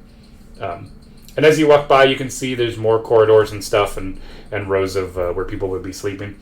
As you make your way around, you can see the recreational area that's in front of where the shooting range is. You can see there's a lot of people kind of drawing on paper and stuff, and someone has a big whiteboard, and there's just random people, like other soldiers. They're not staff or anything, just kind of trying to explain what they think is going on. Interesting. Kind of like they're giving a mini meeting or something. Yeah, I'm gonna kind of try and slide in and see if I can find any members of our group. Sure. Into the where they're talking about the meeting, or into the weapon range area? Into the where they're, because you said there's quite a few people in there. Yeah, there's quite a few people in the not in the storage unit that they've converted into the into the like cafeteria. Yeah, the cafeteria area. Yeah. You can see. Actually, you know what? I'm gonna pop into the fucking look in the gun range first, see if anyone's in there, and if not, back. As you pop into the gun range, you can see that Andrea and Chop are shooting together, but Lucas and Marcus aren't there. Okay, I'll ask that. Just kind of jogging. Have you guys seen Marcus and Lucas? Also, does anyone know what's going on? Andrea says, "Not my problem," and keeps shooting. And Chop's like, "Well, of course! They went over to listen to that fat guy explain what the fuck's going on, but, I don't really care. I'm sure they'll tell me what's going on anyway." Oh, it's the big guy. Okay. I'll be back. Jog over to the next, hop over into the next room. And I'm just gonna go ahead and put two together that the fat guy that's talking is our nobility friend from before. Wait, what do you mean? Well, because I met the fat guy from fucking Clan 300. No, there's no 300s on the ship. No. It's all 600s. Everyone in the ship is a 600. Right, There's all the ships were split up specifically. There's 10 ships, yeah. Okay, Jesus Christ, we have a lot of... It's a fleet. You're all moving as a fleet. Yeah. Okay, let's go see what this fat guy wants then. Okay, so as you go ahead and go, you actually see it's number 600, actually. Oh, fuck. And you get over, as you walk over, you see Lucas and Marcus sitting there. Lucas is just kind of watching, and Marcus is furiously taking notes, kind of pushing his glasses onto his face over and over, because he keeps looking too far down. Sure. 600 is a larger black guy who has, he's fat, but then he has, a second fat belly underneath almost. He's a very lazy man, you can tell. He's sitting in a chair that looks like it's raised up to look like he's standing. And it's like a little remote chair. You can tell that this guy was selected to be in charge, to be kind of a backseat commander guy, not to be on the front lines actually fighting. Yeah. And he has his whiteboard, and he's showing images of the electricals. You can see a layout of the ship, but it's all the electricals instead. Oh, good. And he's showing how he's pointing to your floor, and he's talking about how the engines seem to have an issue with them, and there's power surges going around on the lower floor. Yeah, that seems about right. And he's like, "Well, you see here, it seems that the engine coupling seems to be disconnected from the main reactor. Now, our engineers are working to try and make something that'll reconnect it. However, access to that area is quite small, so we're going to need someone tiny who can go in there and figure it out. Anyone a midget?" And I'm going to immediately look at Marcus and go, "Don't say anything." He looks at you and he kind of nods and just keeps writing. And then he's like, "Well, if we don't got no midgets here, I guess we'll have to send one of our engineers down there, and they're already working on some stuff, but let me tell you, it's going to be a while. Some of you might have some problems. I heard one guy almost got his finger chopped off on one of the doors." This guy almost got squished in half, but yeah. And did you say that out loud? Just kind of quietly mumbling to myself. Okay. He's like, now, and a couple of other people are mumbling as well. He's like, "All right, enough of that riffraff. We're here to talk about what's going on. Now, there's no need to panic or have any cause for alarm. This is all standard proceedings." And then he holds up a can of O-Red, and he's like, "Now, this substance here is what we use to power the main fuel reactor." Then he holds up a O-Yellow, and he's like, "This is what we use to fuel the electrical wiring to keep it cool. Now, somebody might be colorblind and switching these around. So now we're going to be doing an investigation of everyone's eyesight." Oh. He's like, "Not to worry. None of you need to worry about it. It's for the engineering staff, but we have to be super sure that our fuels aren't switched up." Okay. And just, alright. he's like, "Now, the green can, as you all know, is what we use to sanitize the food bars before we send them up to you guys in your rooms. Now, unfortunately, if someone was colorblind and they switched the green with the red, that would mean you all would be consuming electrical fluid for the rockets." Very encouraging. So hopefully this isn't the case, but we never know. And who knows how many times this incident might have happened. Even though there are words on it, you never know how stupid some of these engineers can be. Am I right, guys? Hold on. I gotta go to the bathroom. Okay, we can take a quick break. Yeah, It's fine. quick pause. No problem. I'll be right back. I hope you're having fun. I think it's going well. Yeah, it's fun. I just gotta go to the bathroom. Okay, yeah, no problem. No problem. I'll be working on some stuff.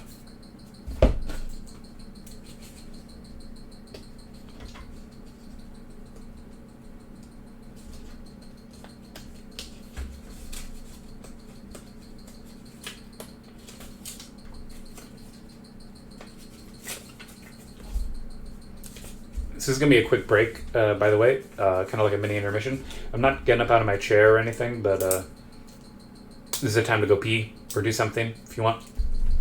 Nothing crazy. I know other streamers might put up an overlay or something, but you don't need to for this. You can just wait a sec. It'll be fine. I'm going to be working on some other behind-the-scenes stuff for later that'll be relevant. And I got my wonderful, I haven't got showed off yet, my wonderful D20 shirt. And it says, oh god, is this? Check it out.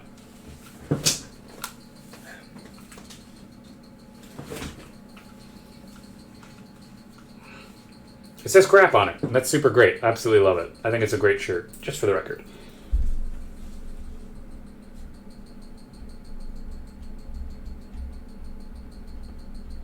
And I'm working on some stuff for later that isn't quite relevant now. I mean, it could be at some point, but it's not going to be important for this episode, which is fine. Nothing wrong with that.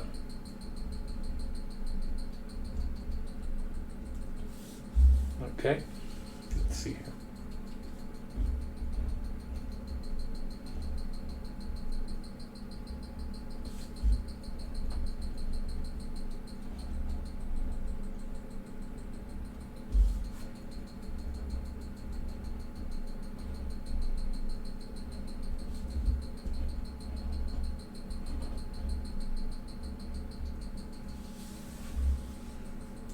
Okay.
I'll put a timestamp in of where to skip to if you're watching on YouTube, just so you know.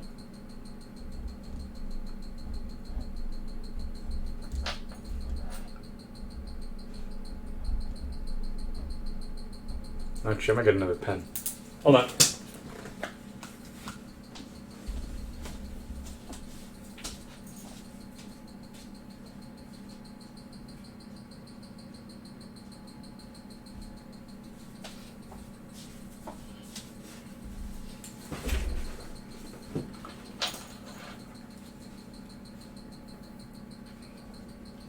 Okay. Should be good. Good pen now. I'm working on stuff that'll be a fun feature for later, but has no bearing on the game right now. But that's kind of why it's behind the scenes kind of stuff. That isn't relevant, but it should be good. It should be fine, just fine.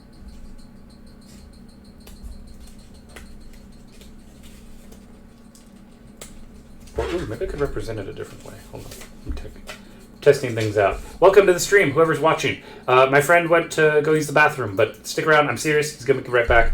We're in the middle of a wonderful campaign where we are in space. This is a solo run campaign. There's going to be other campaigns I do later. Oh, hey, Franco. Great. glad to see you back. I'm super excited for you to join us in this wonderful D&D experience. JJ Starters, of course, the player in this game. I'm the DM. Things are going really well, actually. Right now I'm working on some behind-the-scenes stuff. You went to go use the bathroom. You should be back. I'm super excited, actually. This has been a really good campaign so far, and there's a lot to do, obviously. I hope I sound okay. I've been messing with my microphone. Should be good. What edition? 5th edition. 5th edition. But it's all me. It's all my stuff. So there's no... all the bad guys are unique. They're not from the books or anything. It's all my creation, because I find homebrew content to be way more fun than, just ripping stuff out of the book. What class is he? Himself. I mean, technically, I think he picked a ranger. Yeah, he's a ranger. I suppose we could call it that, yeah. But it's not... again, we're in space, so everything's a bit modified. It's a bit hard to describe. But it's going well. It's been really fun, actually. I've been super enjoying it. Running this game so far. Yeah, thank you, yeah. And right now I'm working on some behind-the-scenes stuff on sticky notes, which will come up later, but will not be relevant for today's session, because it's going to be a little... Spoilers. What? I haven't said anything spoilery. I'm just joking. I haven't... I purposely have not said anything spoilery, because I've literally said I'm working on behind-the-scenes stuff on my sticky notes that are not even in the camera shot. That's what you think. I know this. I could see my stream. But anyway, Franco's here in the stream. He Hi, hopped in. Franco. Yeah, good stuff. Anyway, where were we? Oh yes, the man. Cans and yellow cans and red cans. Yeah. He hasn't gotten to the yellow cans yet, but... Oh, his volume's low. I apologize. I turned. Mine? I'm sorry. No, I turned you down for me Why would you do that? because I didn't want to be overpowered by you like you normally do. I've turned it up. You're welcome. You're still perfectly loud, dude. I'm just saying. You're welcome. Anyway, so the fat man, he's kind of like, so anyway, we're going to find an engineer to take care of this, and no concern of y'all. Just make sure that you don't go walking in any doors. So for the time being, we're going to be limiting access to some of the elevators, so be sure to, hang out in your bunks, and everything should go fine. Uh-huh. It's like, stay calm and keep it on, Yeah. Um, Keep calm. Drink tea. Yep. And so Marcus finishes writing everything down, and Lucas is like, did you get all that? And he's like, you bet I did, but I don't know why you needed me to write it down when you're right here. And Lucas looked over and he said, no, it's so that way the others can understand it, because they didn't want to come listen to this. Which is fair. Yeah. So everyone gets up. There's a lot of people walking around back and forth. You actually, as you're getting up, you see one guy who was walking around with his chainsaw that you saw from earlier. Yeah. He's still hanging around. And Still rocking his chainsaw. yeah, it's great because it's probably useless. But anyway, so Like his weapon. yeah, he. So as Lucas and Marcus start to head back towards the weapon room, are you gonna follow them, or are you gonna go back to? Yeah, I'm gonna go. Okay. So Lucas is kind of walks in and into the room, and he's like, "Okay, guys, listen up. So looks like there's something wrong with the ship's engines. I'm thinking if you guys want, we could actually just hang out here in the weapon room and see if maybe we can, not get locked in tonight, just in case something does go wrong, so we can get to the escape pods easier." It works for me. And everyone kind of nods. I think it's a good I'm plan. already on the wrong floor. Right. And Andrea's like, well, I should probably head up in order to get some of my things, shouldn't I, if we're going to be camping out down here? Sure, just, do it quietly. And Marcus is like, well, I don't need to go anywhere. I don't have much stuff, really. I mean, the beds here are quite terrible, and when you wake up, it hurts my face. Your face? face. How are you sleeping? He's like, with my face down. That would do it. He's do that. He's like, my android told me that it would be good for me to lie face down, as my face upright might get hurt from the lights due to my astigma. Ah. Yeah. We gotta figure something out for you, bud. Yeah, he's not having a good time here at his stay. And Lucas is like, yeah, I already got all my stuff, and he has like a bag with him. He's like, I'm gonna be start setting up. JJ, you can do whatever you need to do. I'll be fine. With what you have on you? Yeah. Okay. I've got my gun and my knife. That's all I need. Fair enough. And Chop's kind of sitting there. You see him already. He opens up a can of peanut butter that he smuggled onto the ship, and he just starts eating it with his fingers. He's like, oh yeah, instead of a weapon, I told them I'd bring my peanut butter. And I got my peanut butter on here. Fair enough. Well played. Yeah. He's like, well, why do you think all of us have regular weapons? We didn't bring weapons onto this ship. We brought something that'd be useful. Fair enough. Right. Lucas is like, yeah, I was going to bring a flamethrower, but I can't refuel it unless I'm at home. So there's no point. It's a good point. Yeah. I just brought my gun because I liked mine better than the crap they were giving everyone else. Oh, hey, Bandit King. Welcome to the stream. Glad to have you with us. And Lucas is like, yeah, well, this rifle certainly is going to serve me well so long as we're fighting a feather. Yeah. Or, a deer. He's like, oh, I don't think this thing could kill a deer. This thing is way too weak. And he takes the gun, and he fires it specifically against the wall, and you see that it barely dents the wall. It's not very good. And then Chop actually looks over, and he notices that, and he's like, well, hold on a second. You know you can turn the thing up, right? And Marcus is like, huh? And he kind of looks at the gun, and he finds a dial, and he cranks it, and as he does that, Chop's like, well, hold on, be careful now. And then he accidentally fires it, and he gets flung backward. Marcus flies back against the wall a bit. And he's like, ah! Oh. And he's like, I Okay. think... So, yeah. Marcus, keep the dial low. He nods, and he starts bringing it back down. Also, Chop. He's like, yes, my friend. Your gun is your gun's on full power? He's like, of course it is. Why would... Look, I just showed you. And he fires his weapon, and it burns a little hole into the wall. Yeah, that's about right. And then Andrea finally comes down from her floor with her stuff, and she's like, what are you idiots babbling about now? And she sets her stuff on the ground. Well, Marcus just found out there's a dial, and we also found out that anything above low might take him off his feet. And and Lucas is like, he also decided to listen to Chop, so that was a bad choice.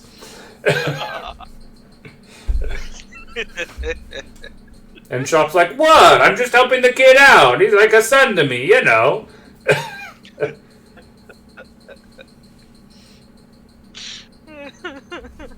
So yeah, that's happening. Well, did you get everything you need? Andrea's like, yes, I got my proton pack, I got my shield generator, and she just starts listing all this weird stuff that she somehow smuggled on to the ship. I'm sorry. What did you hunt exactly? I hunted you. No questions. Uh-huh. Yeah, that sounds about right. Lucas is like, I think she's implying people. Yeah, I guessed as much. Marcus is kind of gets up, and he's kind of limping. He's like, well, yeah, you idiot. It's not like she'd be hunting you specifically. We just met you 2 days ago. Well, you'd be amazed. Anyways. What'd you do before this, Marcus? He's like, well, I was gonna be an engineer on this ship actually, but then I got blinded by the lights. I'm the one who designed the lights, and it didn't go so well. But at least I can see somewhat. Yep. Yeah. So, how come they took you off engineering? Because of your eyes? He's like, yes, my glasses made it so that way I couldn't put on the correct face shielding for the construction I was doing because I was the and he goes in to explain that like he's like, well, you see, before we left the chunk, we were in the boardroom and we were deciding that we needed extra engineers more than the ship could support. So a couple of us engineers volunteered to go in as soldiers instead. But man, that training was tough. I don't know how many other people would have survived that testing phase. Actually, that brings up a good question. What was your guys' test like? And Marcus continues to explain. He's like, well, since I was an old member of staff, they actually just tested me on my intelligence, and they said that I'm going to fight a computer at chess, and if I win, I can stay. If not, I'll be sent to jail for knowing too much. Sounds about right. He's like, I won because I was able to fianchetto his bishop. Fair enough. Yeah. Chop? Chop's like, have you seen me? It's not an answer as to what your test was. I had to fight a boar, and you know what? The boar didn't do shit. Lucas? Lucas is like, I was part of a gang, but they didn't. The gang didn't need me, so you could say. And when I ran away, they noticed I was quite sneaky, so they had to hide in a room from search drones. Andrea. And she says, well, they finally caught me trying to hunt the president, but they thought I was such a big threat I may as well come on the ship. This is my jail. I feel like I'm the only one that got... Okay. Sure. Whatever. You like the variety of tests? I'm just going... I'm the only one whose life was in danger on their test. And Chop hears you say that out loud, and he's like, I had to fight the boar! I had to fight a man who was a fucking hardened criminal. We murdered each other, and then proceeded to have his arm cut off, and we were both electrocuted over the course of a 1v1 tank match. And flight sim. He's like, then you must have been quite a hard catch. They probably wanted to break you down to build your loyalty. Sorry, I burped. Oh my god. Speaking of which, Mm-hmm. if you ever find cookies on me, don't eat them. As you say this, you could see that Marcus, his ears perk up, and he's like, did you say food that isn't meat? They're poison. And he's like, aw. And he goes back to the... Just immediately, I'm cutting this off now. It's still amazing that they let you smuggle it on, but, you know, they didn't care. They're surprisingly lax, apparently, on smuggling. Well, I think Lucas is like, yeah, the people who run this ship, thanks to their sponsor's lack of safety precautions, they don't really have any protocol on this kind of stuff. Especially since in the deep depths of space, if we were that much of an issue, they could probably blow up the whole ship. So, not much of a reason to revolt, even though we'd love to. Yeah, I mean, I'll wait until we arrive where we arrive and see what happens then. No point in picking a fight in the middle of space. Right. As the ship hovers, you can hear in your head, your android actually is like talking to you in like an earpiece. It's not like permanent, but like in your like helmet where your oxygen mask is and stuff. Because again, obviously, if it wasn't obvious, everyone's still wearing their oxygen masks because there's like artificial air and stuff still. So that's what you're used to. So in your earpiece, you can hear the android, and he's like, "Sir, it is currently Stardate 5." And you hear Already? essentially the star date is rolling over quicker because you're going faster, and when you go faster in the ship, time goes quicker. It's like time dilation. I see. And this was kind of implied from the engines roaring faster the night before. So it's how eventually, because remember, you're eventually going to go into cryosleep, right? That was touched on, like. Right. So the ship has to build up its speed to be able to do that. Makes sense. And funny enough, as the day rolls over, an announcement voice goes overhead and says, "Attention, all personnel! If you are members of the 600 to 699 division, please make sure to remain in your pods while we prepare you for cryosleep." That's a bit early. And Lucas is like, Marcus. He says, "Yeah, actually, and according to to what I was told, we're not supposed to do this till like day 10." That means something probably went wrong with the ship. They're trying to get people in pods so that it'll be easier to deal with the situation. Outside, and just as you say that, outside of the weapon room, you can hear some people running around with like, and it sounds like they're like, you can hear like the jingling of like some like metal, like almost chains and stuff of like different tools. Like people are running around to work during the night. Yeah. Yeah. Huh. Also, by the way, guys, the last time I was in here, I swear I heard a noise twice of something. So just be aware. There may be something in here with us.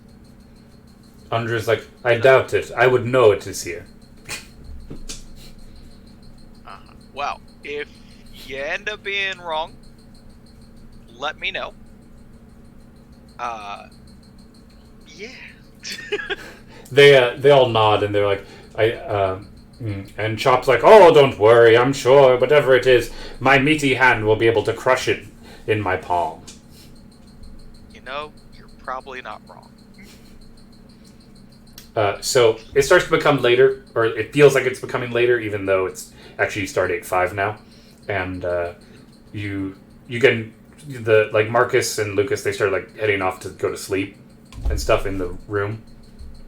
Yeah. And Andrea's still like just cleaning her weapon and stuff. And Chop's like trying to like reach and is still like eating his peanut butter with his fingers, like and you could just hear that all night. So, I'm gonna go look around the cans and see if I can find whatever the fuck it was that was over there. Sure. As you get up and start to walk over to one of the corners, you roll a perception check. And I got, let's see, what's perception? 15. You hear a small like clinking of cans again, coming from the corner you're walking towards. Okay, I'm gonna pull out my knife and very, very slowly walk towards the can. Okay, as you walk towards it, you roll another perception check. Come on. Plus stealth. Plus stealth? Add your stealth in because you're being sneaky. Plus 2, and then... Yeah, luckily I have a plus 2 for stealth. Good. Plus 2 for perception. So that would make it plus 4, so 15. Oh, okay. So, once again, you hear, as you get closer, you hear that you actually see the cans shaking a little, in the corner. I'm going to very gently try and lift the cans out of the way to, like, look through the cans. As soon as you reach down to pick up the can, I need you to roll a dexterity check. Okay. That's going to be... It's just the dexterity bonus, right? And sleight of hand, I guess. It'd be sleight of hand. Oh, and sleight of hand. Yeah. Okay, so then that's going to be 16. As soon as you touch the can, you see a shadow dart across the wall. I'm gonna try and catch it. Okay. Roll athletics. Yeah, athletics. I think it would be. Yeah. 19. All right. As you go to grab it, your hand. Is it your bare hand, or do you have a glove on, or? I have my glove from it's just a gun glove, grip. Sure. But nothing super thick. But it's grippy a little, or would you say it's less grippy or more grippy than your hand? Realistically. More grippy. It's meant for grabbing, to hold gun in place.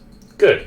As you grab it, you feels like you're grabbing water, and you close your hand all the way actually, and it slips out. Oh.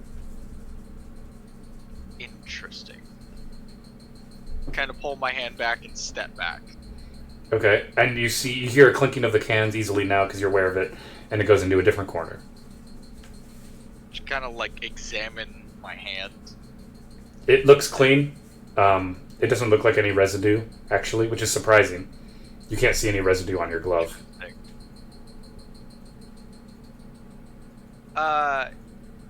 Andrea.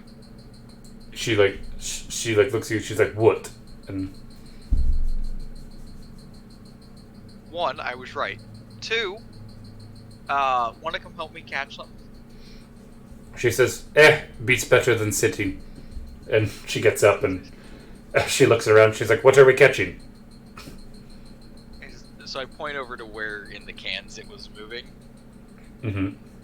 There's something over there, and I almost caught it, but it slipped right out of my hand. She's like, "If you almost caught it, how did you lose it?" I don't know. I gripped fully, and it just slipped right out.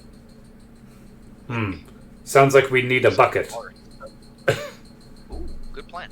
Bucket. And she looks around and she sees there's a bunch of buckets actually of different ammunition, of recycling, because it's a recycling room, right? It's actually what it's for. So there's plenty of recycling bins and stuff. So she kind of just picks up a smaller wastebasket size thing, and she's like, "Is this big enough?"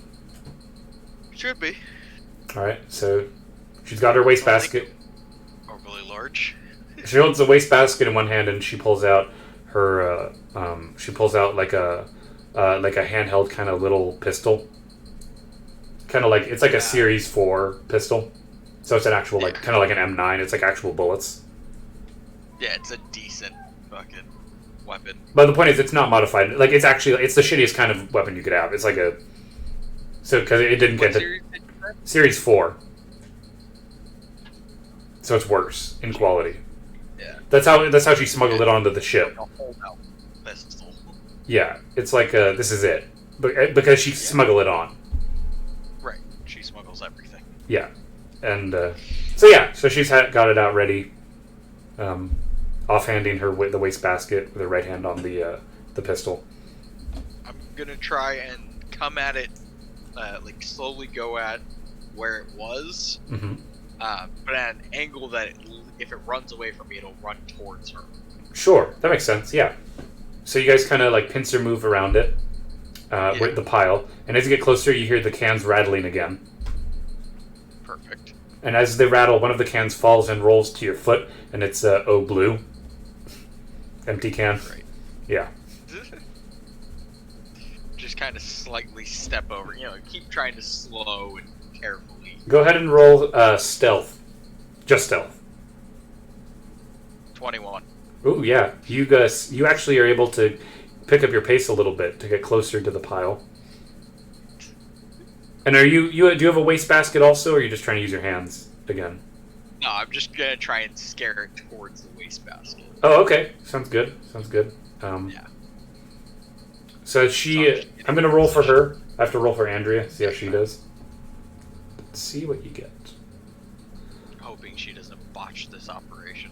As she approaches closer to the corner, as she's walking, she feels like she takes a step and she slips on one of the cans, and as the can rolls out, it because she kind of falls, she flings the can into Chop's peanut butter, and you see him kind of reach out and as if almost to grab the peanut butter as it kind of rolls away, and he looks quite sad as he has to get up now and go get his peanut butter.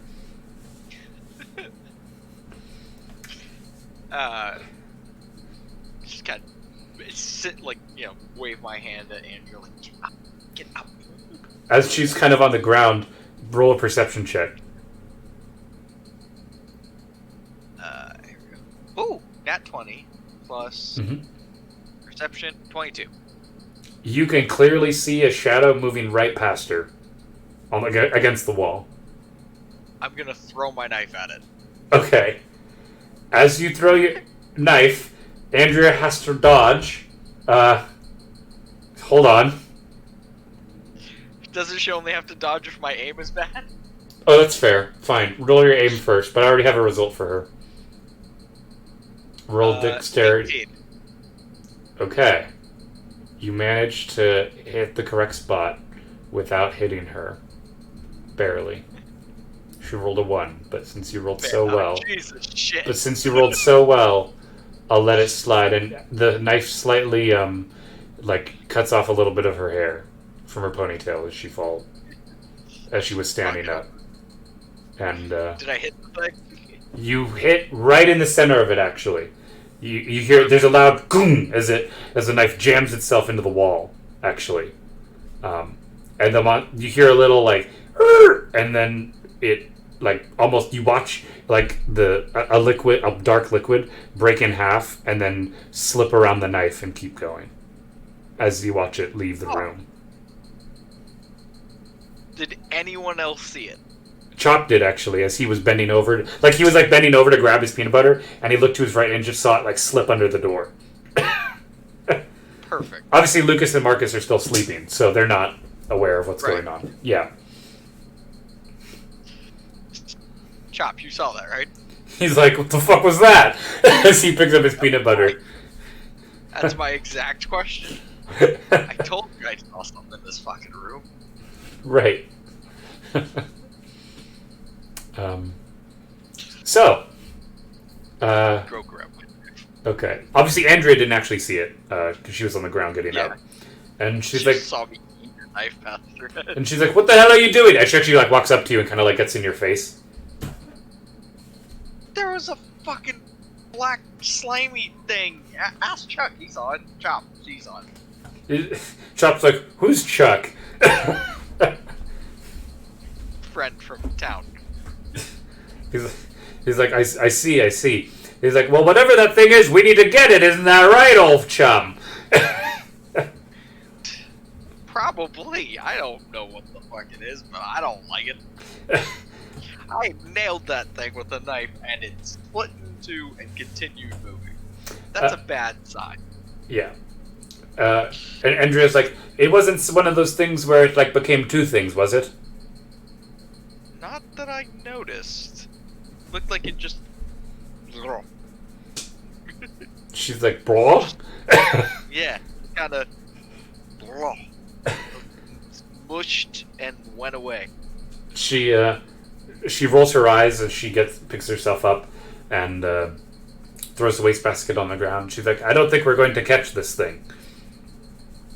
Well, somebody just put something near the crack of the door so I can sleep. And Chop goes ahead and picks up his peanut butter, and he's like, there's barely any left. And he takes his finger out and he starts smearing peanut butter on the bottom of the door to make a little seal. And, well, I'll tell you what, buddy. If I ever find peanut butter, I'll get you as much as I can. All right, just like in the similar role-playing games, Chop will remember that. Yep. Oh. Okay, so as the door is sealed, you now feel comfortable enough to sleep. As you sleep, I need to roll 3 perception checks. Jesus.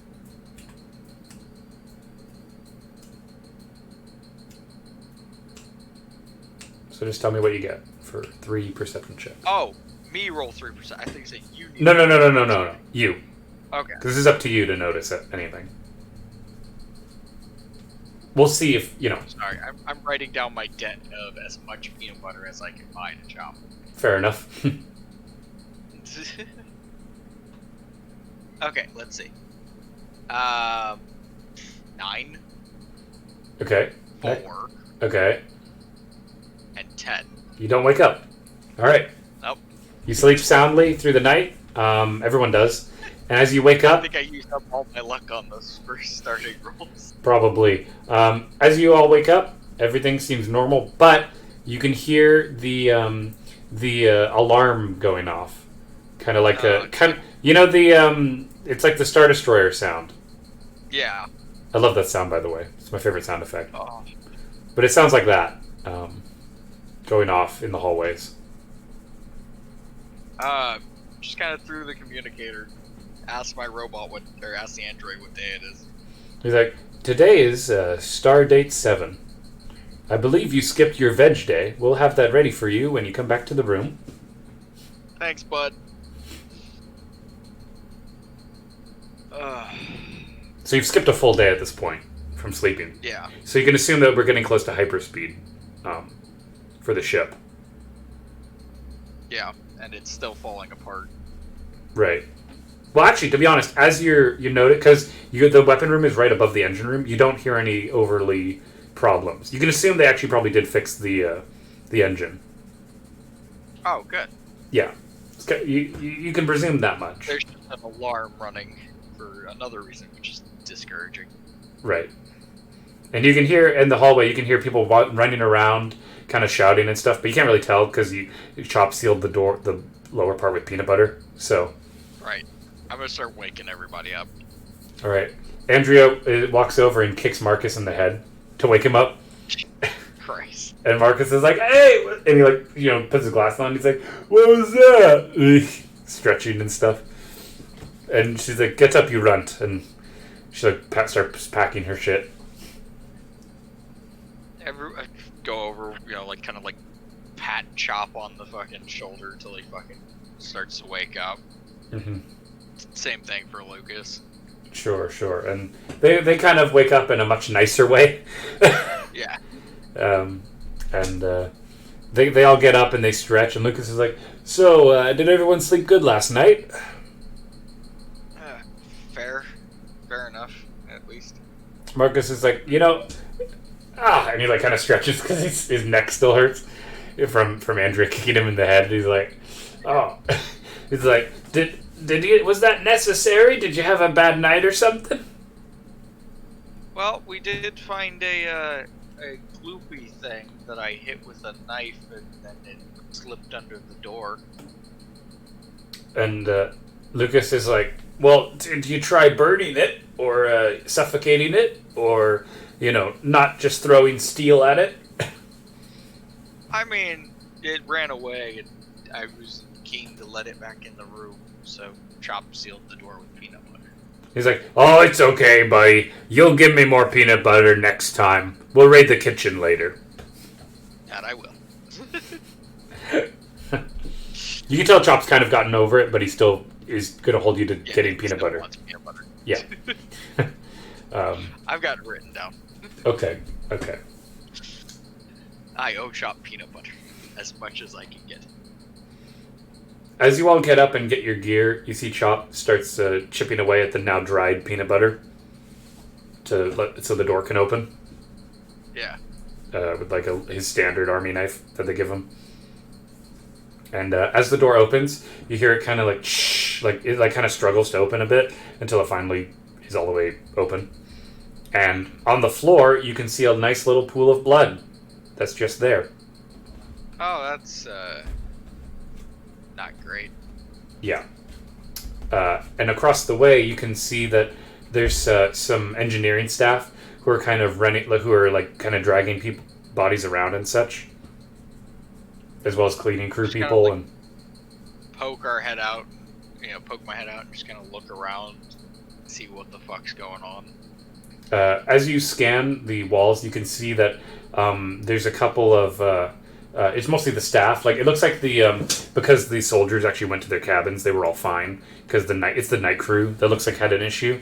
So there's some dead cleaning people and stuff, and a couple of dead kitchen staff and that kind of stuff. Try and see if I can stop one of the engineers or somebody. Sure. The night crew. You reach out and quickly grab one of the engineers, and he turns to you, and he's just a caramel looking man who with kind of some broken teeth, and he looks really dusty. And he's like, "What is it, soldier?" And he What's going on? What the hell happened to everybody? looks like something fucked up with the main reactor, but we got it stabilized. But now suddenly people have been getting destroyed, and I don't think you assume he doesn't quite know the right word to describe it. Yeah. Anyone know what's what's doing it, or is it just no one's pinned it down yet? It's hard to describe. Someone said it looked like a shadow. Other people said it looked like a monster. But frankly, our security cameras, didn't see anything. Good to know. All right, keep it up. I'll keep my eyes out. He like nods and he puts his helmet on and he runs off. Well, just kind of turn back to everyone. Well, I think the goopy thing made it out. And they all look at each. Andrea's like, "See, this is what happens when you can't aim." I hit the thing. You fell on a can. And she's like, "No, I didn't. You have no proof." And then Chop's like, "Actually, I saw." Yeah, see? And then Lucas is like, "All right, everybody, calm down. Let's just work our way. We can head up to the where the ship staff is and see if we can check the cameras ourselves during the night." You know, he's like, "We should go to the security room." Yeah. Okay. I'm gonna save it here. Okay. This is great. Okay. I'm enjoying it.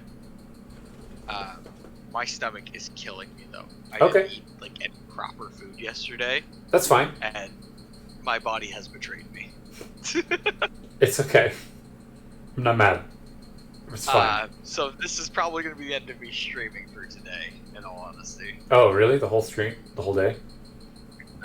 Well, because I can feel like I'm on like the verge of like the sweats. Oh boy. So It's okay. Like, it's fine. It's not a problem.